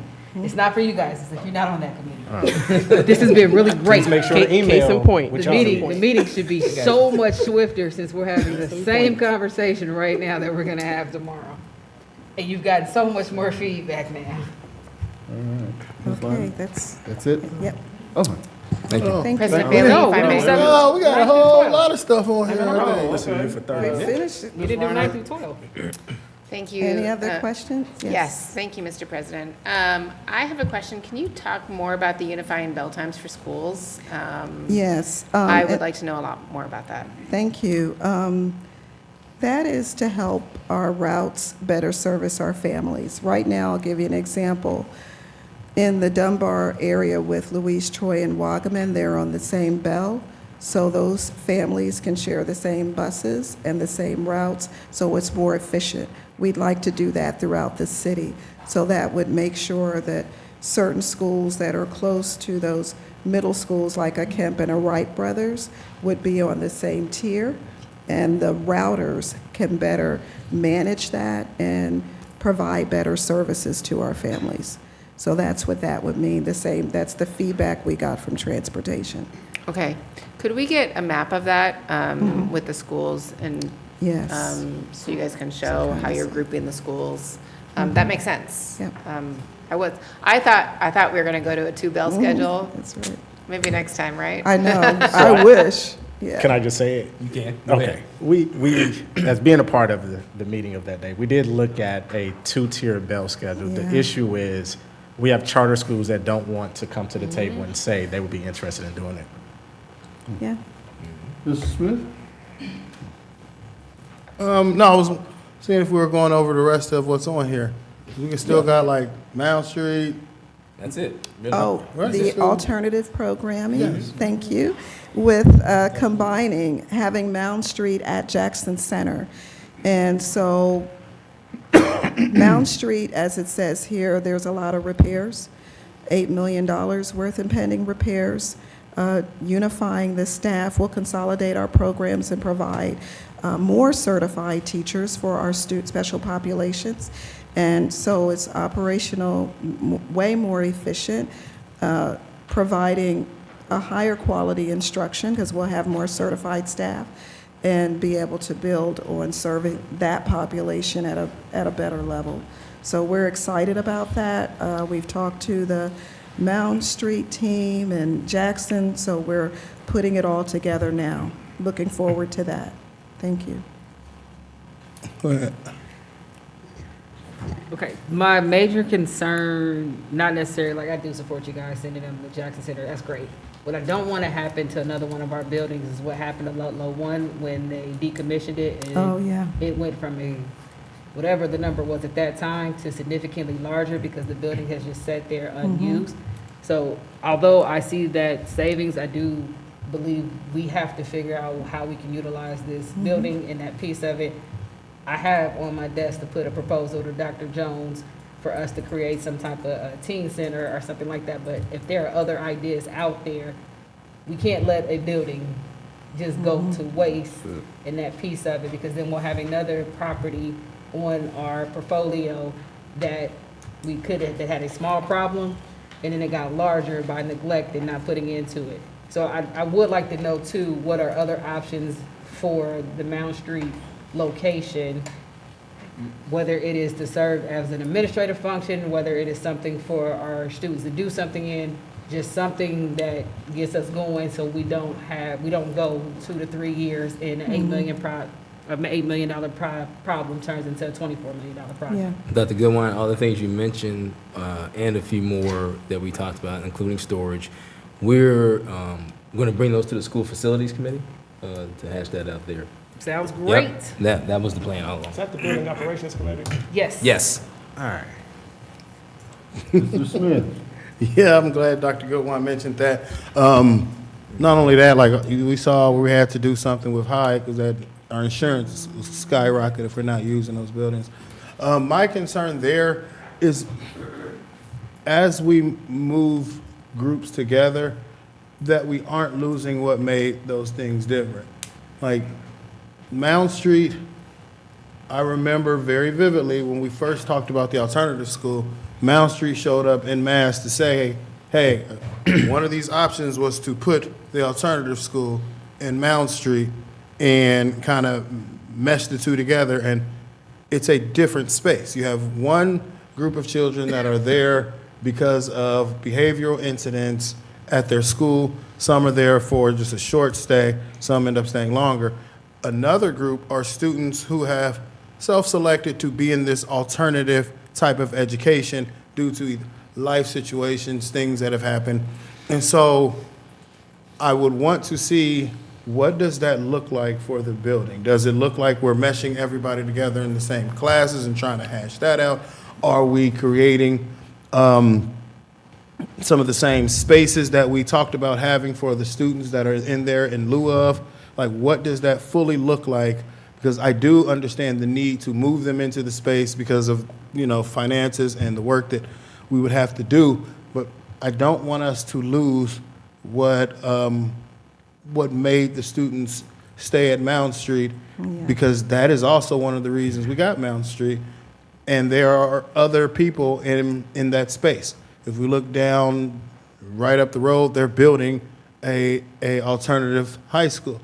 There's multiple alternative credit recovery spaces, and I wouldn't want to lose that relationship aspect that the students have had there. And then once again, to save money, we would be losing money, because for every student that says, you know what, Mound Street does not serve me, let me go to Liberty, let me go to Dayton Business Tech, let me go to Riverscape. That's money on the back end that then we would be losing. So I would want us to, like with all of these things, really look at the impact. And I think this is one where I don't think it's a wrestling around on the if, because I think we need to consolidate the students in that building. For me, it's more so, how do we do it with that one? Some of the other ones, I do think having those different pieces, and I talked to Dr. Lawrence about that, like I think creating pockets of communities will be important. Like I look at, if we're saying Waltham 6 to 8, it makes sense then if Louise Troy is a pre-K or a K through 5. Because now we're moving people along, and that's the only community here outside of now, if we did it with Valerie and Meadowdale, where a family could have their child in the same environment from kindergarten to 12th grade. And so I think that piece is important, because we have to look at like just what's going on and seeing how do we move that. I talked to Dr. Lawrence, and I did like what we talked about of getting some time to see what does it look like for the future. We look in our suburban partners and neighbors where you have some buildings just have a 4-5. Some have like a K3, then a 4-5, then a 6-8. What does that look like for us as we move forward? Because everybody's doing it different. If you're in Oakwood, you might just have 7-8. Springboro is 7 and 8. Vandalia was one of the first early ones that I saw that it went younger with the middle schools. So I just think it's for me, wanting to scale up with capacity, wanting to be able to scale up in a way that we can look at the data and say, hey, this is what it's looking like here. This is where we're seeing needs here. Because we have a lot of talented staff and they love these kids, but I don't want to put them in a position where they're burnt. And that's one of the reasons when we look back at when we moved away from K through 8, there were parents, there were teachers, there were principals at the time saying, we have issues with the 7th and 8th graders in our buildings. And I think we're better equipped to deal with that, but I don't want us to ignore that that was a reason when some of those same people are in our buildings now. So I think I appreciate all of these things, and I appreciate more so the conversation in front of people. So it really puts the onus on us to really buckle down and figure out this out. Because I think we want to be in a space where parents can make informed decisions and trust us. Because that's what it's really going to come down to, is do they trust us to have the best interests of their children? And that's really what parents are making. They're selecting where they feel their children will have the best chance of success at.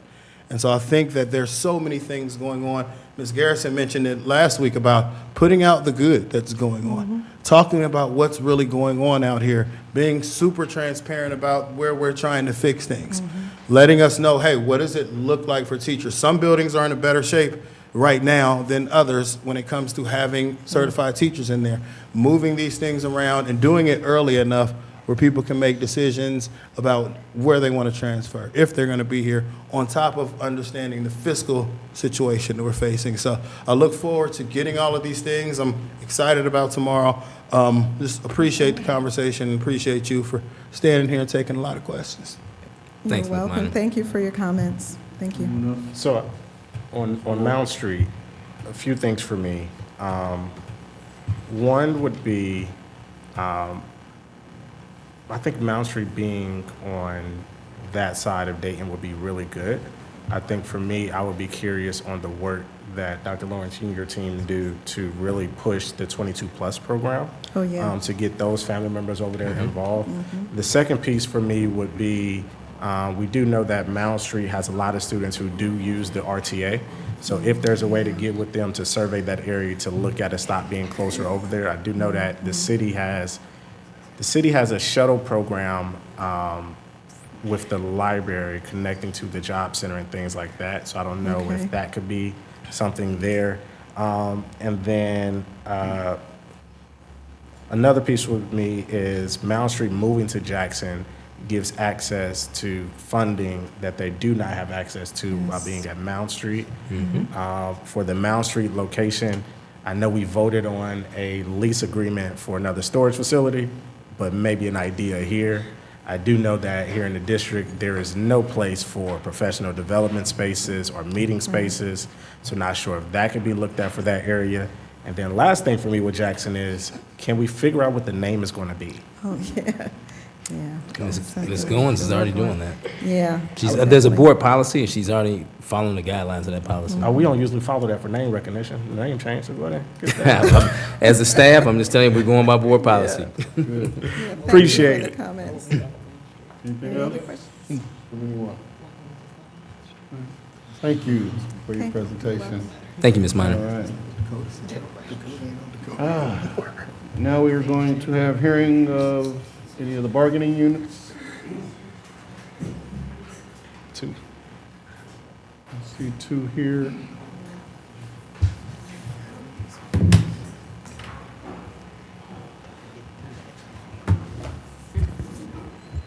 Good evening. Board President Bailey, Dr. Lawrence, board members, parents and families at home. My name is Neil Mahoney, and I am the president of the largest labor union in the district, the DEA. It was very refreshing to hear the types of questionings being asked, to see the board delve into areas that we need these questions answered. My members are concerned about what the future of this district is. We're making decisions right now on whether we're staying, we're moving, whether we're being forced to move. Things along those lines go a long way, that open communication. However, there's some frustration within my teachers. I'm not always aware of what the board knows and what the board doesn't know. So I'd like to bring your attention to some issues that I'm hoping we can get some of the same types of questioning. You know me, you know that I'm very transparent in everything I do. I'm very available. Anytime you have a question or concern, I would appreciate you letting me know. I'm here tonight to be the voice of the almost 900 members of the DEA who are feeling disrespected, undervalued, and not treated as the professionals that they are. Recently, the district announced the need for a levy, and with that, there is the understanding that the support of the DEA and its members will be needed. We should be striving for a partnership with the district. We should not feel an attack on my membership and lack of communication and clarity by the district. Recently, the district implemented a homework policy without any clear communication from the district to my members. Conversations. I know it might be a board policy. It would have been nice to have received it earlier. I'm not even sure the board received any of the information concerning this earlier than what my members did, walking into a PD day today with the expectation of possibly implementing said homework policy tomorrow. But yet the district could include in that statement, if your students are not receiving homework after implementation begins, please contact the Parent Ombudsman Office. Whether this is intended or not, it can be perceived as a veiled threat to my members, a 1-800 hotline for gotcha. This is not how you attract and retain professionals.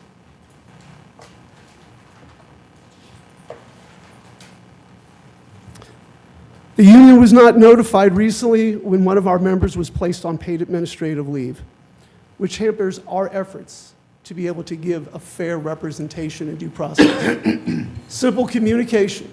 When an email can be put in the member's file, but the union president does not receive notification, which allows me to implement the legal defense for my teacher.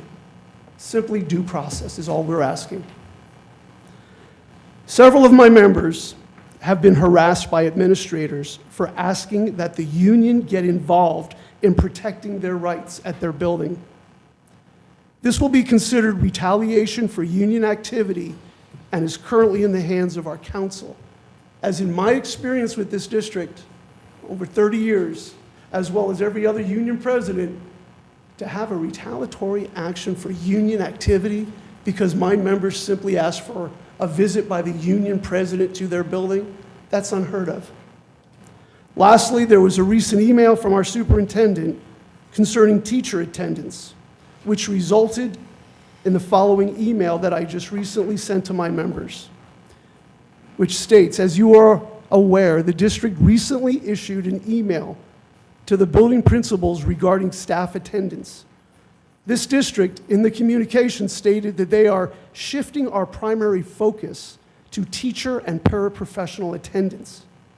The superintendent seems to want to be solely blame you for undermining instructional goals, as quoted, because you may use a sick leave day here and there as allowed under the contract. In fact, he called it the real issue. We all know that because of this district's failure to staff our buildings from day one, my teachers have given up their planning time on a consistent basis. Our teachers are burnt out from all the asks that have been made of them and requested of them. And now, with less than 3 months left in the school year, our professionalism, because we're taking a sick time, whether it's for our member, their family, or even their family member, seems to be the focus of a school district. At no time was this brought to my attention in a way that which we could work these things out, but yet we send out a very cold email with the expectation from my members that there will be bullying and harassment by the building administrators wanting to know, why are you using your sick day? Are you sure you can maybe do something on a different day? I already have people out. We don't staff the buildings. Our HR department staffs the buildings. Last year, we had a need for almost 350 teachers, and we hired 75. And we wonder why our teachers are burnt out right now? At tonight's meeting, I heard multiple mentions of buildings not staffed properly. And yet, we're not going to realize that that has a consequence on the humans that work in these buildings, my members. I'm disappointed in this. In conclusion, from a district that prides itself on the 5 C's, particularly communication, we're not seeing that. What we are seeing is a sense of panic, not confidence. Erraticism, not consistency. Punitive, not coaching and mentoring. We're about to make some serious decisions in the next 3 months, which will shape the direction that this district is going to go in. I believe that the DEA should be a part of the conversations. We need to attract and retain educators. We know that the mention of a levy will, at the bare minimum, result in some of our younger teachers leaving because of their fear of job security. I don't need to remind the board that under 500 of our members have 4 years or less. They're very employable. They're filling out the applications because they're not feeling wanted in this district because they're being retaliated for using their union. They're being put on paid leave without the union being made aware of it. Our curriculum team is going into buildings and spreading a message that our teachers are not hearing because of the method and the vehicle that which they're using to present the message. This is at a time when I just sat and listened to district plans, and at no time has the union been made aware of any of this. We've asked. We're not saying that our voice is the most overwhelming voice, but we would like a voice at the table, because right now we are experiencing a high turnover rate of our teachers. And now we're talking about moving them around like we're widgets that can easily be shifted to building. We're professionals. We demand to be treated as such. This is not the path to attract and retain teachers. And as a district, we should strive to be better than this. And I know we are. We have great relationships, but the communication is not funneling down to where the rubber meets the road. I hope that in the future, my members can be heard, that the board members are in the buildings, that are listening, that these surveys are not only going to parents that are stakeholders, but teachers that are stakeholders. Because change of time affects my membership's life outside of work. We have families too. We're taking care of parents too. A simple adjustment of a time may not seem like a big deal, but it does to the person that has to find childcare and parental help. So all I'm asking is, as we move forward, because we know that that levy is going to be very important come November, we have 3 months for the rest of this school year. To be rolling out plans today shows me that maybe we have not done our due diligence. My union was aware of the financial shortfalls. We settled our contract early because I did my homework and understood what was coming down the path. And now we seem to be a little flustered or nervous that we may not have the funding. We knew this a year ago. This is leading to a frustration level, not just amongst my teachers, amongst my paras that are out there, amongst the bus drivers, amongst the SROs. There's a lot of concern. All we're asking is for a voice at the table, communication that the district prides itself on. We are here and we have always been here. Our teachers come to Dayton Public Schools not for money, not for sick time, because they want to make differences. And we have that opportunity in our buildings to make a difference in a child's life that changes the trajectory of what that child and that family will go to. And by actions recently, we're pushing those people away. I'm hoping that we can be better than this. Thank you. Thank you. Any other bargaining units? All right. Hearing from the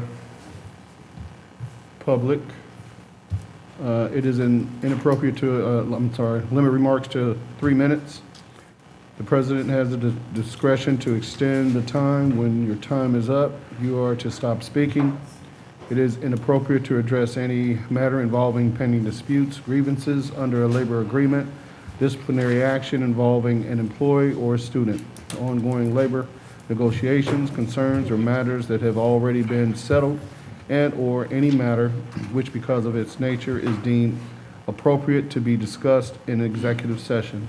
The purpose of the public hearing, a portion of the meeting is for members of the public to express viewpoints and public concerns. Do we have anyone? Yes. Mr. Jacob Burdick, and then it's Haley coming up too. So Haley Reed as well.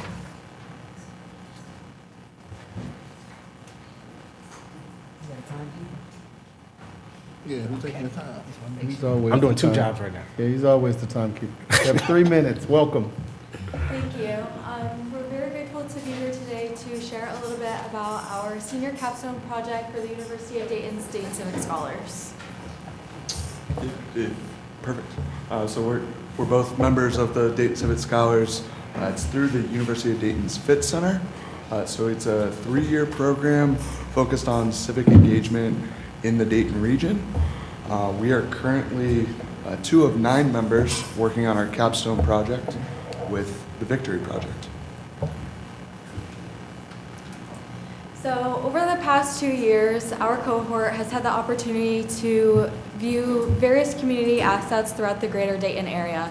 And one that stood out to us was the Victory Project, a nonprofit located in Dayton that empowers young men through the 3 E's: education, entrepreneurship, and enlightenment. Currently, the Victory Project Boys Division has 2 campuses, Residence Park and Old North Dayton. The rest of our cohort was serving a meal ministry at the Residence Park location tonight. And it was recently announced that in 2026, later in 2026, a girls division of the Victory Project will open, serving 12 girls ages 12 to 14. Yeah, so our capstone is helping Victory Project create that curriculum for these female students that will participate in their programming. So we are currently working with the University of Dayton's IRB board. And then, a big reason why we're here tonight is to try and find the best ways to distribute a survey that we have made for these students to take, so that we can take this data and give it to Victory Project so that they can create a curriculum that best represents what these students want. Victory Project, prides itself in those 3 E's, but obviously without student input, it doesn't get very far. Exactly. So for our next steps, we are receiving feedback from you on how we can support the distribution of the survey across 5 middle school campuses, which are listed on the screen. The guidance that we are in need of is how we can distribute this survey so that we can get as much input from middle school students as possible, particularly middle school girls. And then also, we're seeking your approval of a donut party incentive, which will hopefully allow us to get more survey responses. And then that donut party incentive will be funded by the Fit Center for Community and Leadership at the University of Dayton. So I did email the survey to all of you, but I do have paper copies. Is there someone who I should hand this to? Our treasurer pro tem. Can I ask a quick question? Dr. Bailey? Go ahead. What you guys' major? I'm a political science major. Okay. Public Relations and Political Science. I was hoping you were in education. Get down. Okay, thank you. Dr. Sheehy, would you be getting with them for that? Would you be the person getting with them on that surveys? Yeah, it's Dr. Shee, because Connor, who's researching and research and assessment, works for her. Okay. All right. Thank you. So I'll give these back to you to then just get to Chief Dr. Sheehy right there. Thank you very much for your time. Thank you. Thank you. Dr. Lawrence, if I may, could you also make sure that when we work with them, we try to see how we can help with the students at Charity Adams and Rivers Edge as well, since we have middle school age young ladies there as well. Hey, absolutely, no problem at all, Board Member Smith. Appreciate it. Thank you. Ebony Hastings. Ebony Hastings. Ayura Montez. No, Ayura Montez. And then Dr. Chad Sloss.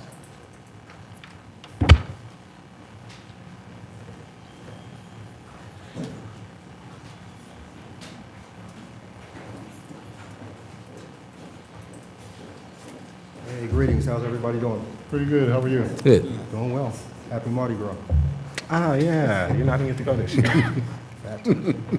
So a whole lot of what I had come to really present on was discussed earlier, so I kind of chopped it down into what I'm hoping to be something that's comprehensive. But I really wanted to kind of put the attention on the culture of these transitions if we do what is being suggested. Placing early adolescents into elementary school environments, especially in high poverty districts, creates cultural, developmental, and equity harms that outweigh any logistical benefits. First, early adolescence is a distinct developmental age requiring increased autonomy, identity exploration, and specialized academic supports. Scholars such as Elkels and Rozier, 2011, note that adolescents thrive when they experience developmentally appropriate environments that offer choice, peer affiliation, and subject-specific instruction. Elementary schools, however, are designed around tight adult control, limited independence, and child-centered routines, conditions that research by Simmons and Blythe, 1987, identifies as harmful mismatches for emerging adolescents. Thus, placing seventh graders in a K-6 culture creates a structural developmental misalignment that can depress motivation and belonging. Secondly, in high poverty districts like Dayton, these mismatches intensify. High poverty environments already generate elevated stress, mobility, and trauma exposure. Johnson, 2012, Sharkey, 2018. Adolescents experiencing these stressors require specialized counseling, trauma-informed support, and peer-appropriate spaces, resources that K-6 schools rarely have at scale.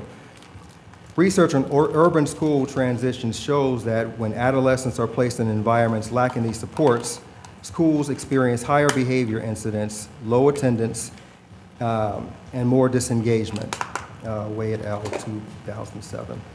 Thirdly, combining 12 and 13-year-olds with 6-year-olds generates cultural and safety concerns. Peer cultural research, Costco and McNeely, 2008, shows early adolescents naturally experiment with identity through language, humor, dress, and peer affiliation.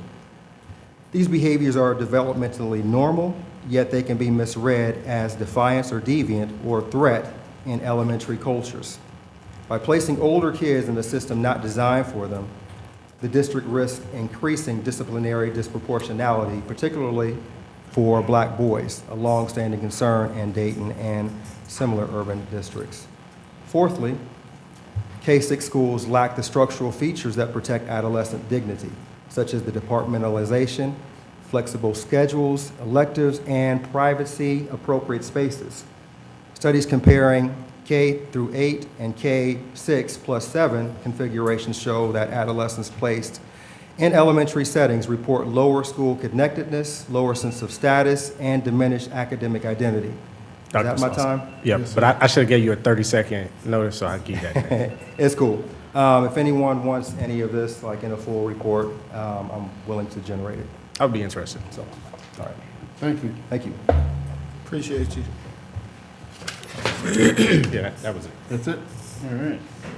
Superintendent, personal agenda.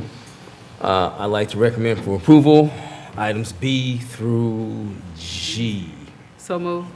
Second. You can give it to Jill. Okay. Mr. Lacy, Mr. Riley. There was a motion by Dr. Goodwine and second by Mr. Lacy. You got the phone. You're looking at me like, what are you telling me? Dr. Goodwine with the motion and Mr. Lacy with the second. Now you go with your discussion. Any questions or concerns?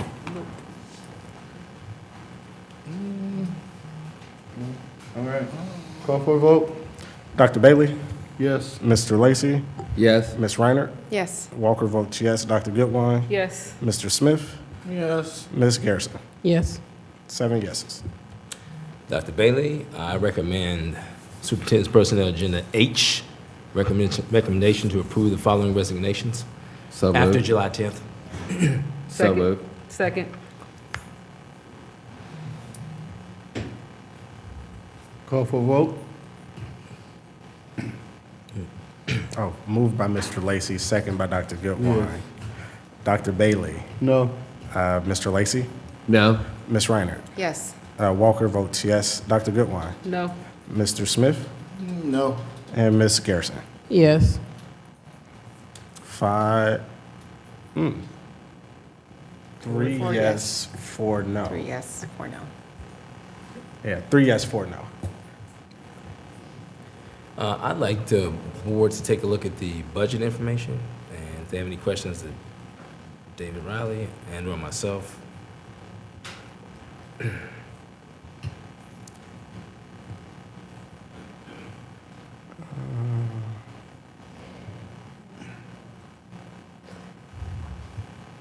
Okay, I do have a question. Yes. And I don't know if this is a Mr. Riley thing. I just really would, this actual field number for teachers on which number is right, because every report it's different.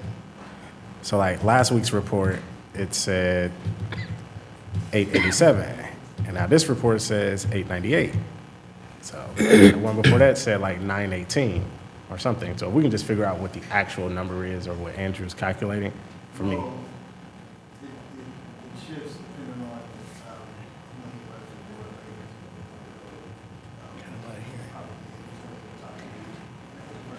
Can you hop on the mic, Mr. Riley? Yeah, we can't hear you. Can you come up? Don't flip your badge. You're the assistant treasurer, sir. Trying to get up here so I can get back down.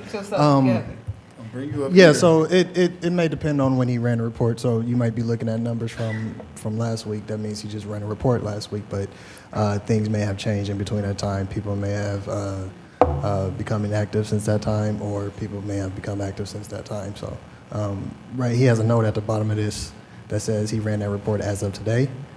Yes. And these are the numbers as of today.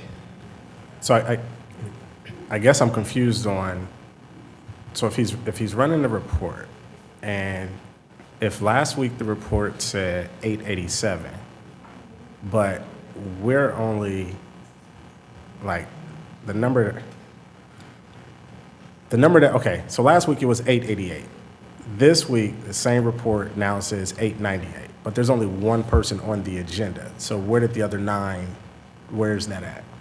Yeah, so information may be pending at the time also. So when he ran it, information may have been pending or not just ready available at the time. And now, as of today, this is the information that he has that is finalized for him to put onto the agenda. Okay, I'll follow up because I Okay. think I'm just confused on Okay. what's field and then what's budgeted and, yeah. All right, That's fine. appreciate you. Yep. Any other questions? All right. Oh, you might as well stay up there. Aren't you next? No, it's Oh. superintendent's. Dr. Bailey, I'd like to ask that you take A, B, and C together. I have no new information or contracts from last week to this week. All right. So moved. Second. You'll take the second. Go ahead. Dr. Goodwine with the motion and Mr. Walker with the second.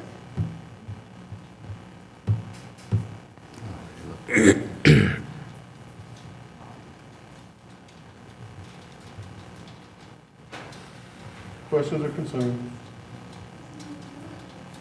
All right. Dr. Bailey. I think you, Oh, say what? I thought we was doing the vote, my bad. Is this not up for vote, is it? Yes. Yes, it is. Oh. Yep. Today's a Oh, vote. usually it has on there. All right, call for vote. Dr. Bailey. Yes. Dr. Goodwine. Yes. Mr. Lacy. Yes. Ms. Reiner. Yes. Walker votes yes. Mr. Smith. Yes. Ms. Garrison. Yes. 7-0. Dr. Bailey, that concludes my recommendations for today. Thank you, Mr. Superintendent, Dr. Superintendent. Treasurer, recommendations.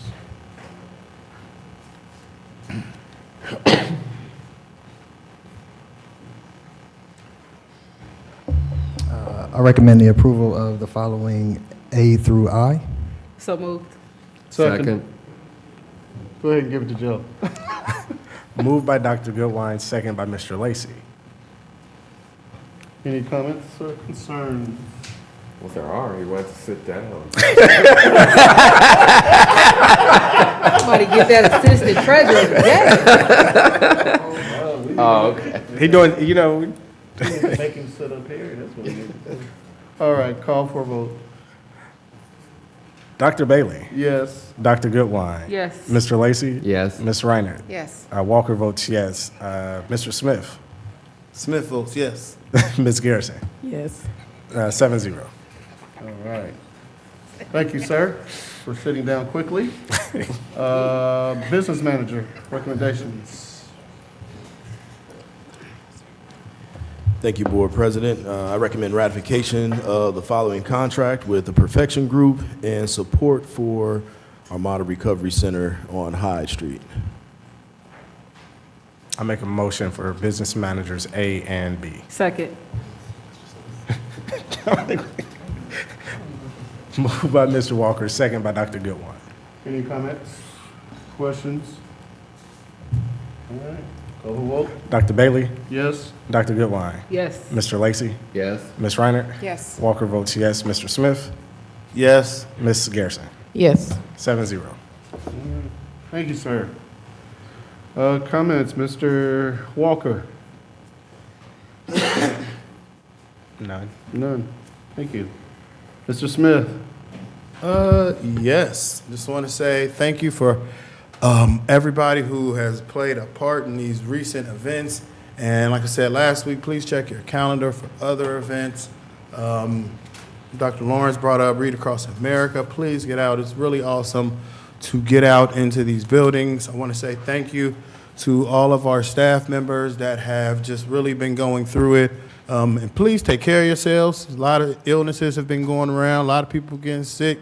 So while we're doing this work, please practice self-preservation as well. Looking forward to our committee's work. Like Dr. Goodwine said, we have a curriculum committee. It's been cool talking about some of the ways that we move in different avenues to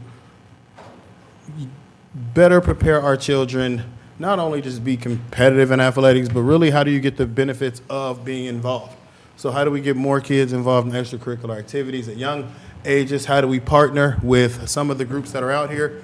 Because I think one of the things that gets misconstrued in our district is that the district has to be the investor and supporter of all youth programming, when in other districts, it is more aligned with a lot of parent work, a lot of community work, and they partner with the district in ways. I don't want us to go into a space where we're just transactional partners for people because they need something. You know, I think there's things that we have to do to look at what are the processes. For instance, using a space, using a gym rental, making sure that that process is fair and equitable and easy to access, but I don't want people to just come to us in a transactional way. I think us as a district, we should be looking at how we create innovative partnerships. How do we help out some of the programs that are already out here? I've talked to Dr. Lawrence and Dr. Jones about looking at some of the deals and MOUs that we have in place, mirroring some of the things that we've been doing with the Kroc Center. How do we improve that? Because there are a lot of groups that do the work, and over time, it's morphed from having, the Dayton Mohawks and Parkside and the Dayton Flames and things to people wanting DPS to pay and kind of carry the load and do all the heavy lifting, where we have resources, but I think we're better served if we're partnering with people in ways that are productive for us as well. So I'm glad that we're having those conversations, and I look forward to having more of those. And that is all I have on updates. I did want to bring something up and put out a motion for the board, and that would be, I would want to entertain a motion at the current juncture to kind of put a pause on the logo survey creation, rebranding district conversation at the current juncture. that would be my motion to stop that and then to kind of pause any even extra funding that we will put into that. I just think there's so many other things, looking at the presentation that we had today, looking at some of the things that we have to get ready for. I just think it's energy better served and less confusion for the district. Thank you. Second. Third. Questions or comments? Yes, I'm Didn't we confused talk on the about that motion. once before? Okay, go ahead, Mr. Walker. I just want clarification on what is the actual motion? To stop putting out any kind of logo surveying at the time, to entertaining, changing anything at the time, and to sending things out. And I want us to just focus on Dayton Public Schools. I know we have been working with that Ford and GL stuff and say what? Yeah, Please, Ms. no King. logo, no name change. No more money. There you That's go. it. That's why you my girl, Ms. King. You know that's my girl. And I'm looking at Mr. Riley over here trying to write it, and I'm, Mr. Riley got his shorthand going. It's already gone. We got a first and second. First and a second. so the motion was by Mr. Smith, Mr. Smith. and second by Dr. I know Goodwin. Mr. Smith. Don't call me Will. Any You other went to the dumb boy. questions or concerns? Yeah, just clarifying, what are we actually doing? We're Like- voting. We're voting. You're voting, but the motion, though, has funding tied to it. So are we voting to stop Yes. spending money on logo, Yes. or what's all included in that? That's what I'm asking for. What's See a the logo. clarity? Any Creating new logos, exploration. correct? Anything, any activity. New logos, right? Yes. Okay. Any other questions or concerns? All right, call the vote. Oh, my bad. Dr. Bailey, Yes. Dr. Goodwine, Yes. Mr. Lacy, Yes. Ms. Reiner. Yes. Walker votes yes. Mr. Smith, Yes. Mr. Garrison, Yes. 7-0. All right, that is all, but I do want to say I appreciate all of the work for our PIO team. I never want people to think that a vote means I think down of the work. I just think there's a lot of things that we have to button down, and in this season, I do not want to have people thinking different things. So, appreciate everybody. Happy Black History Month. Thank you, sir. Oh, I do have one. Ms. Reiner. Once you- Thank you, Mr. President. There are two things that I want to discuss today. The first is we got an email a few weeks ago from a student at the Environmental Club at Stivers asking some questions about our recycling. And I would like to ask our business manager, Dr. Jones, to come up. I wanted to have some of those questions answered publicly. Is now a good time for you, Dr. Jones? Oh, tomorrow's? Oh, okay. Okay. Are we, I thought we were, I don't remember getting an email. I don't know what the email. oh, I'm happy to forward that to you. Okay. Yes. Is that, okay, yeah. Do you have the email in front of you? I have it too, and I can go over, there's a couple questions, and I actually want to share it with the public. We get this asked every couple years, and I really appreciate the activism that we see in our students and how much they care about the world around them. So this is the email. Firstly, we would like, so you did see it, okay. January All right. 8th. Firstly, we would like to know if it's the city or a private company providing us with our trash receptacles. Secondly, who organizes the trash on a school or even district level? Thirdly, do any other schools do their own composting or recycling, and how, as it would greatly improve our initial efficiency? And lastly, if there's a cost required, would the school board be able to help fund the project for recycling bins? Okay, so firstly, we do have a private company that provides us with the trash receptacles, who organizes the trash on a school or even district level. That would be our building custodial staff.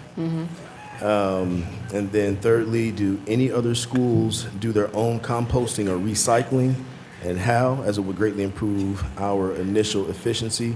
I am not familiar with any schools that are composting or recycling. However, I know that when I was at Thurgood, there was an effort to do so. And so I'd have to circle back to the principal there to see if, that work is continued. But I doubt it. Okay. Yeah. And do you know about any potential costs? Do we do recycling at all currently? We should be recycling more aggressively. Basically, on occasion, In our recycling bins, there's actually trash placed in those recycling bins. And so we get charged extra for that. And so I think across the district, we could do a better job of, and not our custodial staff, but staff outside of the custodial staff, making sure that only paper products go into our recycling bins. Okay. So we currently pay for trash and recycling services separately. So we should have those available to us, right? Yes. And it sounds like we need to look at what we're doing at our school level to facilitate recycling and trash. Yes, I think it'd be a wonderful opportunity for our students to engage in recycling. You Okay. know, I think that there's some tremendous opportunities from a job standpoint around the area that our students otherwise wouldn't be exposed to. And of course, it's good for the environment. I'm a biology science guy, you know, so anything that's good for the environment, I'm 100% for. Okay. Is there any additional information about this that you'd like to share with the student and the public right now? You know what? I would like to sit down and have a conversation with that student face to face. Okay. And so, student, if you're listening, MARJONES at Dayton Public is my email address. And Mr. Walker, you were... She emailed you. Just email her back. I'm just giving it, you know, out there. Yes. And also, yeah, I'll be coming by. I'll be coming by to talk to you. Thank you. Appreciate it. Before you move, on those trash cans, is there like a list of what can go in the trash cans in case the students really don't know what should go in the trash can? There's all of our recycling bins are typically labeled recycle, right? I mean, it's so particular. Like, let's say a student inadvertently throws like let's say they have a fourth of milk still in the carton. That recycling bin is now tarnished. We can't do anything with it. It has to be totally empty and dry. And so I think we could probably do a better job of communicating that to our students throughout the school district in general. Okay. I think you might want to put some kind of plaque of what goes in what, because I think a lot of times kids just see a trash can and they just throw the trash in. Exactly. Don't think about paper or plastic or metal or anything like that. That's exactly what happens. Yes, All right. sir. Adults don't. Any other questions? Thank you. Thank you, I appreciate it. The second thing I want to discuss is the External Organizations Committee met. There was some illness, so we had to delay it, and I made sure it happened yesterday so we could talk about it at the meeting today, because I know that there are some things that were up for a vote previously that we have paused on. And the information that I wanted to bring to the board is, first of all, we talked about three different things. We talked about the past conferences that have been attended this year and the future conferences left until the end of the school year, the July 1st date, and what that schedule looked like. We talked about the conference reports and organization assignments. We looked over the conferences that have happened this year and then the future ones, and a couple of us have adjusted the conferences that we'll be attending. Schedules just changed. And I know Board Member Garrison has requested to go to one that's coming up as well, too. So those have changed a little bit, and we pulled back a little bit on that. The funding initially as approved at the organizational meeting, and I want to thank Ms. Kidd for this information. We approved $30K at the organizational meeting. The service fund is based on enrollment at $2 per student up to $60K. It's not a blanket $60K, and I don't think we need to go up to that limit at all either. But there is more room for us to attend conferences. We also discussed, I feel very deeply about the opportunities that are in front of the board for professional development, for networking, for finding out more about the things that we're responsible for, and there are some really, really great opportunities at different conferences. Some conferences have different areas of focus than others. I find a great deal of benefit personally when I'm there. I take notes, and last year when we had this same meeting happen at the beginning of the year, I put together a template for a conference report. It is not mandated that board members fill out a conference report when they go, and we do want to encourage board members to attend, and we hope that that's not a barrier. but it's much easier to organize that information and bring it back in front of the board to report after we attend a conference. And then we can have it easily accessible to share. I've shared several things in front of the, at meetings with the board about conferences that I've found particularly helpful and educational and enlightening. There are a couple things that I've been championing from finding about at conferences. And I wanted to thank Board Member Walker for his past conference report that he submitted as well too. And then we talked about the different organizations, external organizations that we have. And I touched base with you about this, Mr. President, but it would be helpful to have a representative for each organization. If there is travel, the person who represents that organization can be prioritized, but they are not the only one that can attend that conference. It just makes it a little bit easier in terms of dividing out the assignments. I will represent the National School Board Association. Board Member Walker will represent the Consortium of State School Board Association. Dr. Goodwine will represent the Council of Great City Schools. Dr. Bailey, you will represent the National Association of Black School Educators. I will represent the Ohio School Board Association. Under that, there are 5 different committees that fall under OSBA. Legislative Liaison, which has already been decided. The Southwest, and that's me, and Board Member Walker is the alternate. The Southwest Regional Executive Committee, of which I am appointed to through OSBA. The Student Assignment team, Dr. Goodwine will head that up. The Urban Network, I have been going to that for 6-7 years. And then the Black Caucus, both Board Member Walker and I are assigned to that caucus through OSBA, but Board Member Walker will head that team up as well too. We also have the Ombudsman, and this is not, these 2 things do not require travel, but I still think it's important to have a representative assigned. The Ombudsman's office, we have 3 board members on the committee that is relevant to the Ombudsman's office, but the Ombudsman's office only needs 2 board members assigned to the board from the board, and Dr. Goodwine and Board Member Walker will be those representatives. And Board Member Garrison, I neglected to ask you this beforehand, but this is relevant to your work with the downtown, or the Business Advisory Committee, and that's the Downtown Dayton Partnership. Would you be interested in being the representative for that organization? Yes, ma'am. So all that being said, there are a couple things that need to now have approval for some conference travel, including a conference, an OSBA conference next month.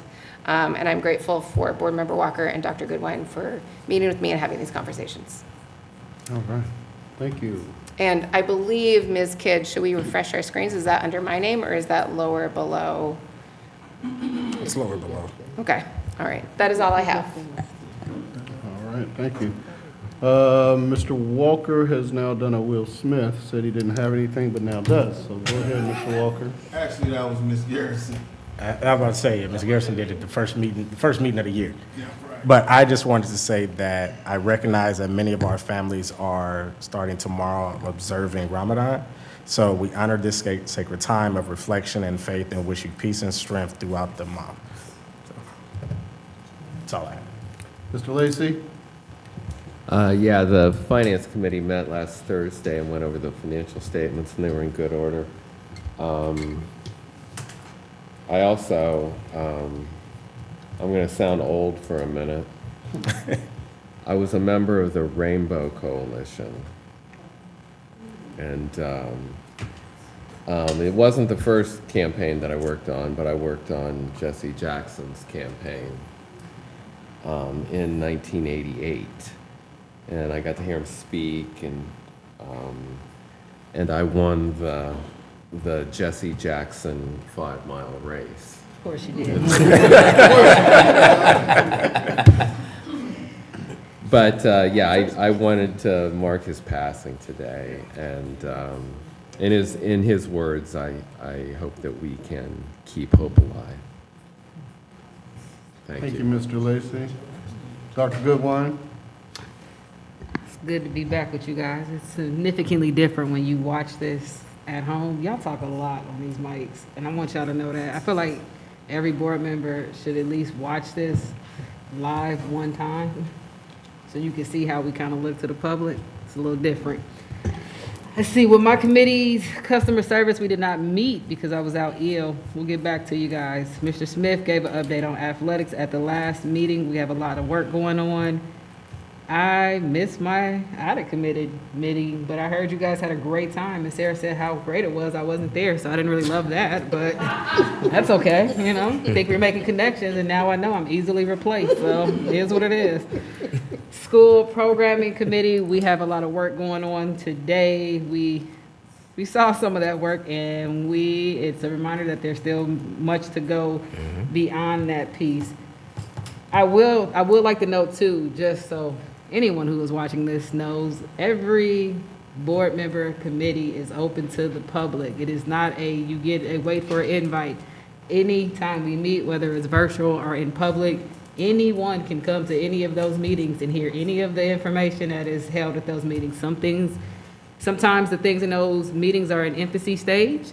Other times, they're almost to full maturity, and then they come to the board in that piece. Take advantage of that if you want to know what's going on.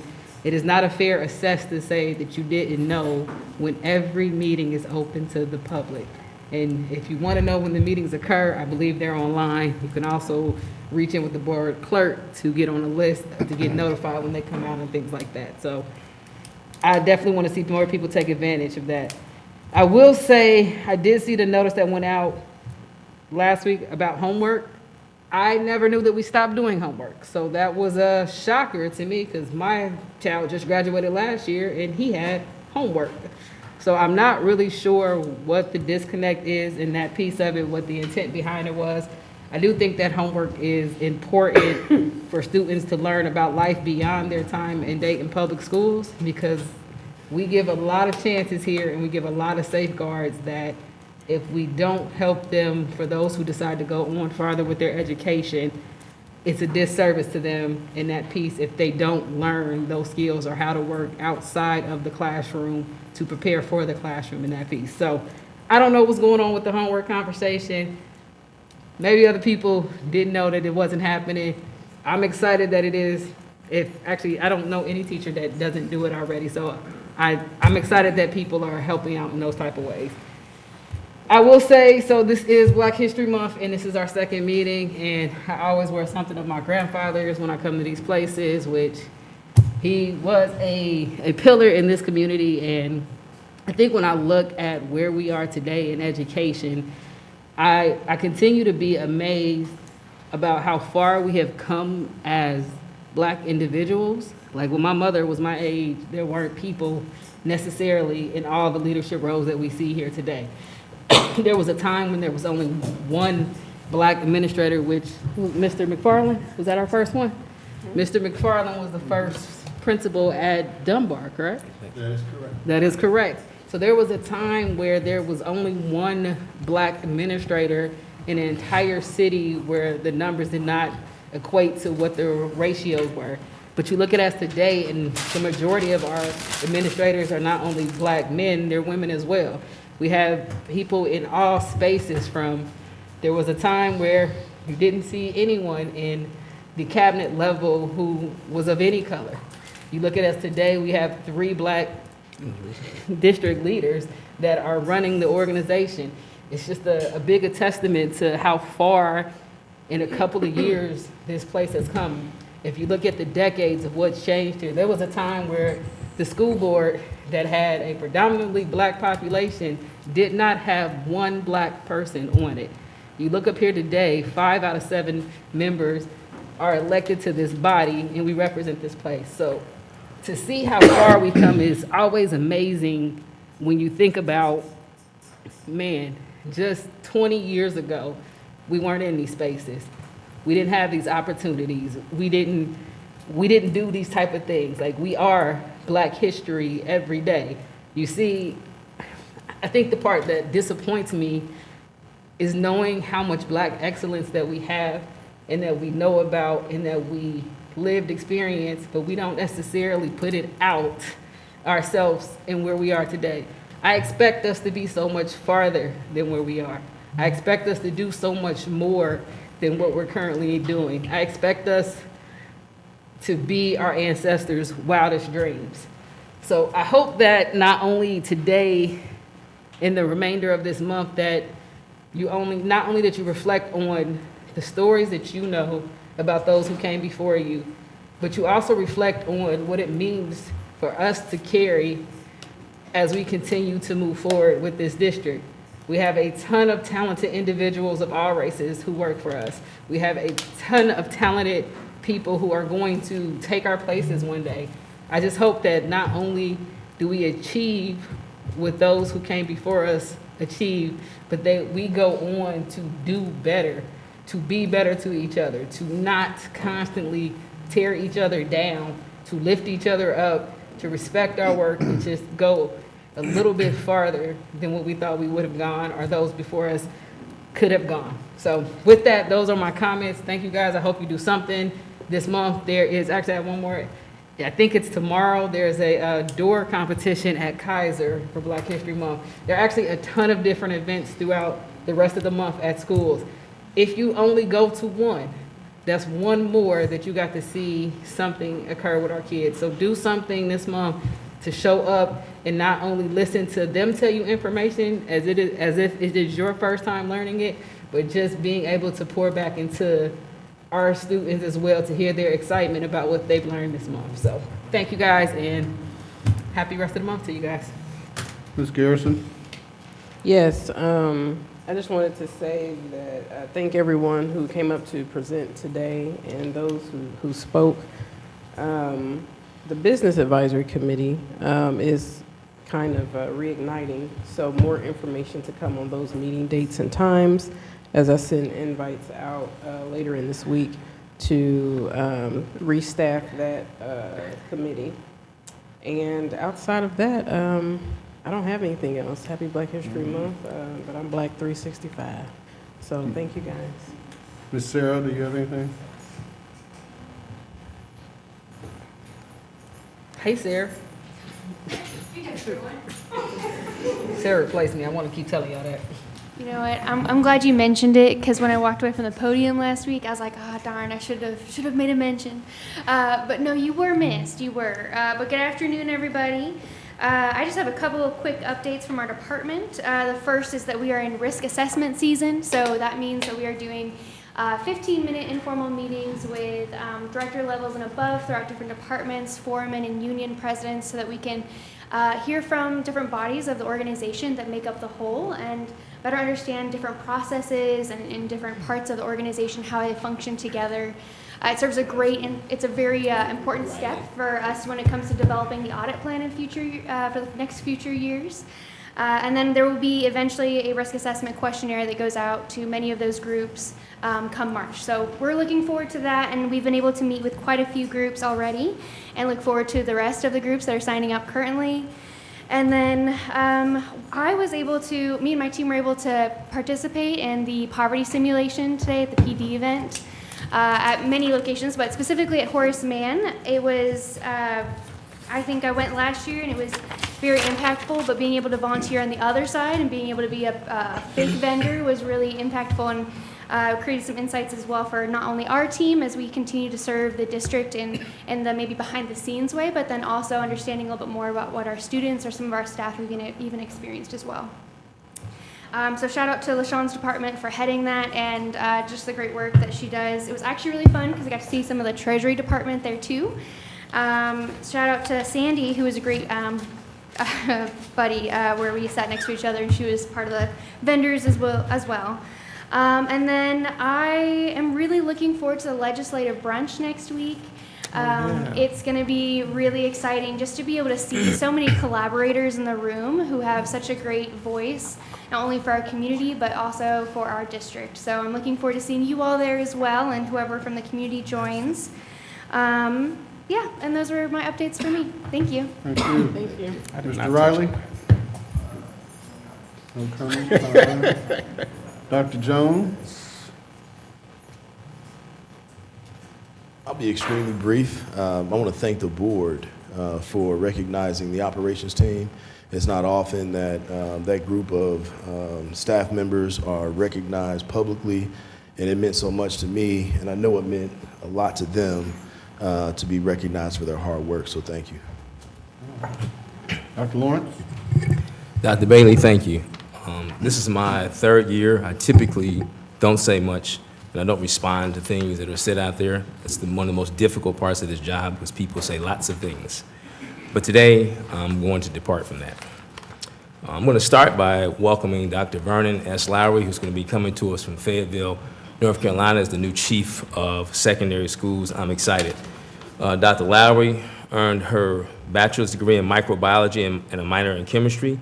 She earned her master's in secondary biology. She earned another master's in school administration and earned her doctorate of education from Fayetteville State University in 2015. She comes to us with almost 15 years of principal experience, and I flew down there to watch her in action. I also went to several other high schools where I was there, and we are bringing on, I think, one of the best principals in the country to lead in that secondary space. So I'm excited to have another rock star as a team member. Now, I want to say that I am the only person in this district. I don't know many other that have been an elementary school principal, middle school principal, and high school principal. I've been a principal at every single level. And during those principalships, I never missed a day of work, never spent any time in my office, and spent my time in classrooms. And I looked in book bags every day. And if you didn't have a book or homework there, I walked to that class to find out why. Now, we don't have a chief of secondary, so I've been kind of quasi-filling in on that role the last 2 or 3 weeks, going really deep. And when I'm in buildings, checking bags, looking at books, in the lunchroom, in breakfast, and I don't see homework in a poor, urban, working-class community, it's a problem. We're already behind. And the rigor that it takes at the next level in college, that's a whole nother story. In fact, the Lumina Foundation suggests that in Dayton Public Schools, less than 10% of our students earn their degree after 6 years. And part of that is because of the rigor, the stamina that it takes at the next level to become a college graduate. I also have a PhD. I know about stamina, and I am not going to lay down and let kids not go home and have homework. And yes, some people have it, some, but it's not everywhere. It's not pervasive. And by the way, when I'm in school buildings and 9 and 10 and 11 teachers are out, there's not homework there, or some other places either. This is my hometown, born and raised here, Dunbar grad, and teachers came to work every day and gave us homework. Thank you, because it got me through UC, 2 other masters and a PhD. I want our kids to have the same chance I had. That concludes my comments. Thank you, sir. I don't have any comments. Motion to adjourn. Second. I have a quick question, sir. Dr. Jones has something else first before you go on your 30 minutes. Oh, no, it's a question. I can ask a question for you, though. Just real quick, Stivers Cheer stayed on Friday, so the cheer championship. And then also, I wanted to give a huge shout out to our bus drivers. We had 69 buses to get students to the UD game last week, so big shout out to them as well. Thank you. Thank you, Dr. Jones. Ms. Smith, Ms. Kidd, in that motion, it included logo and naming changes of the district, correct? Yes. Stick with Dayton Public Schools instead of Innovative Academies of Dayton Public Schools. All right. Well, wait, Wait. Go ahead, Paul Terry. Go ahead, Parliamentary. that has to be, I mean, We can revote. yeah. So, who had the motion to adjourn? You did. I second. No, Walker did. That was me. No. So you gotta pull it back. I pulled that back. All right. I'd like to make a motion to amend Mr. Smith's motion to include amended, what did you say, the name change? Yes. You got it down, Ms. Kidd? All right. Is there a second? Second. So, Mr. Smith is asking that the Yeah. district not be called anything other than the former name, so taking off the innovative. Right, Is but- that correct? Let me make sure, because it's showing, I'm just trying to get up out of here. The motion is already passed, so, I make it a second motion to admit to add to that. This is a new motion. that's it, so this is a new motion, that's what I'm saying, okay. Right. So it's not necessarily adding to his, it's adding a new motion. Correct. Yeah, On top of it, yeah, okay. So, That's on you. Call for vote. well, it was a motion by Dr. Goodwine and second by Mr. Smith? Yes. You caught up. Okay, all right. Dr. Bailey? Yes. Dr. Goodwine? Yes. Ms. Reiner? Yes. Mr. Lacy? Yes. Mr. Smith? Yes. Ms. Garrison? Yes. Walker abstain. Motion to adjourn. So moved. It'll be a second. Call for vote. I said motion No. to adjourn. Dr. Goodwine made the motion, Mr. Smith is second the motion to adjourn. All right. Call for vote. Dr. Bailey? Yes. Dr. Goodwine? Yes. Oh, no, actually, there is something else that we need to vote on. There was something else. We didn't we do it refresh our tomorrow? We can screens. do it tomorrow, can't we? Yeah, we can do it again tomorrow. tomorrow, Yep. yeah. Okay. Yep, thank you. We're not here for that.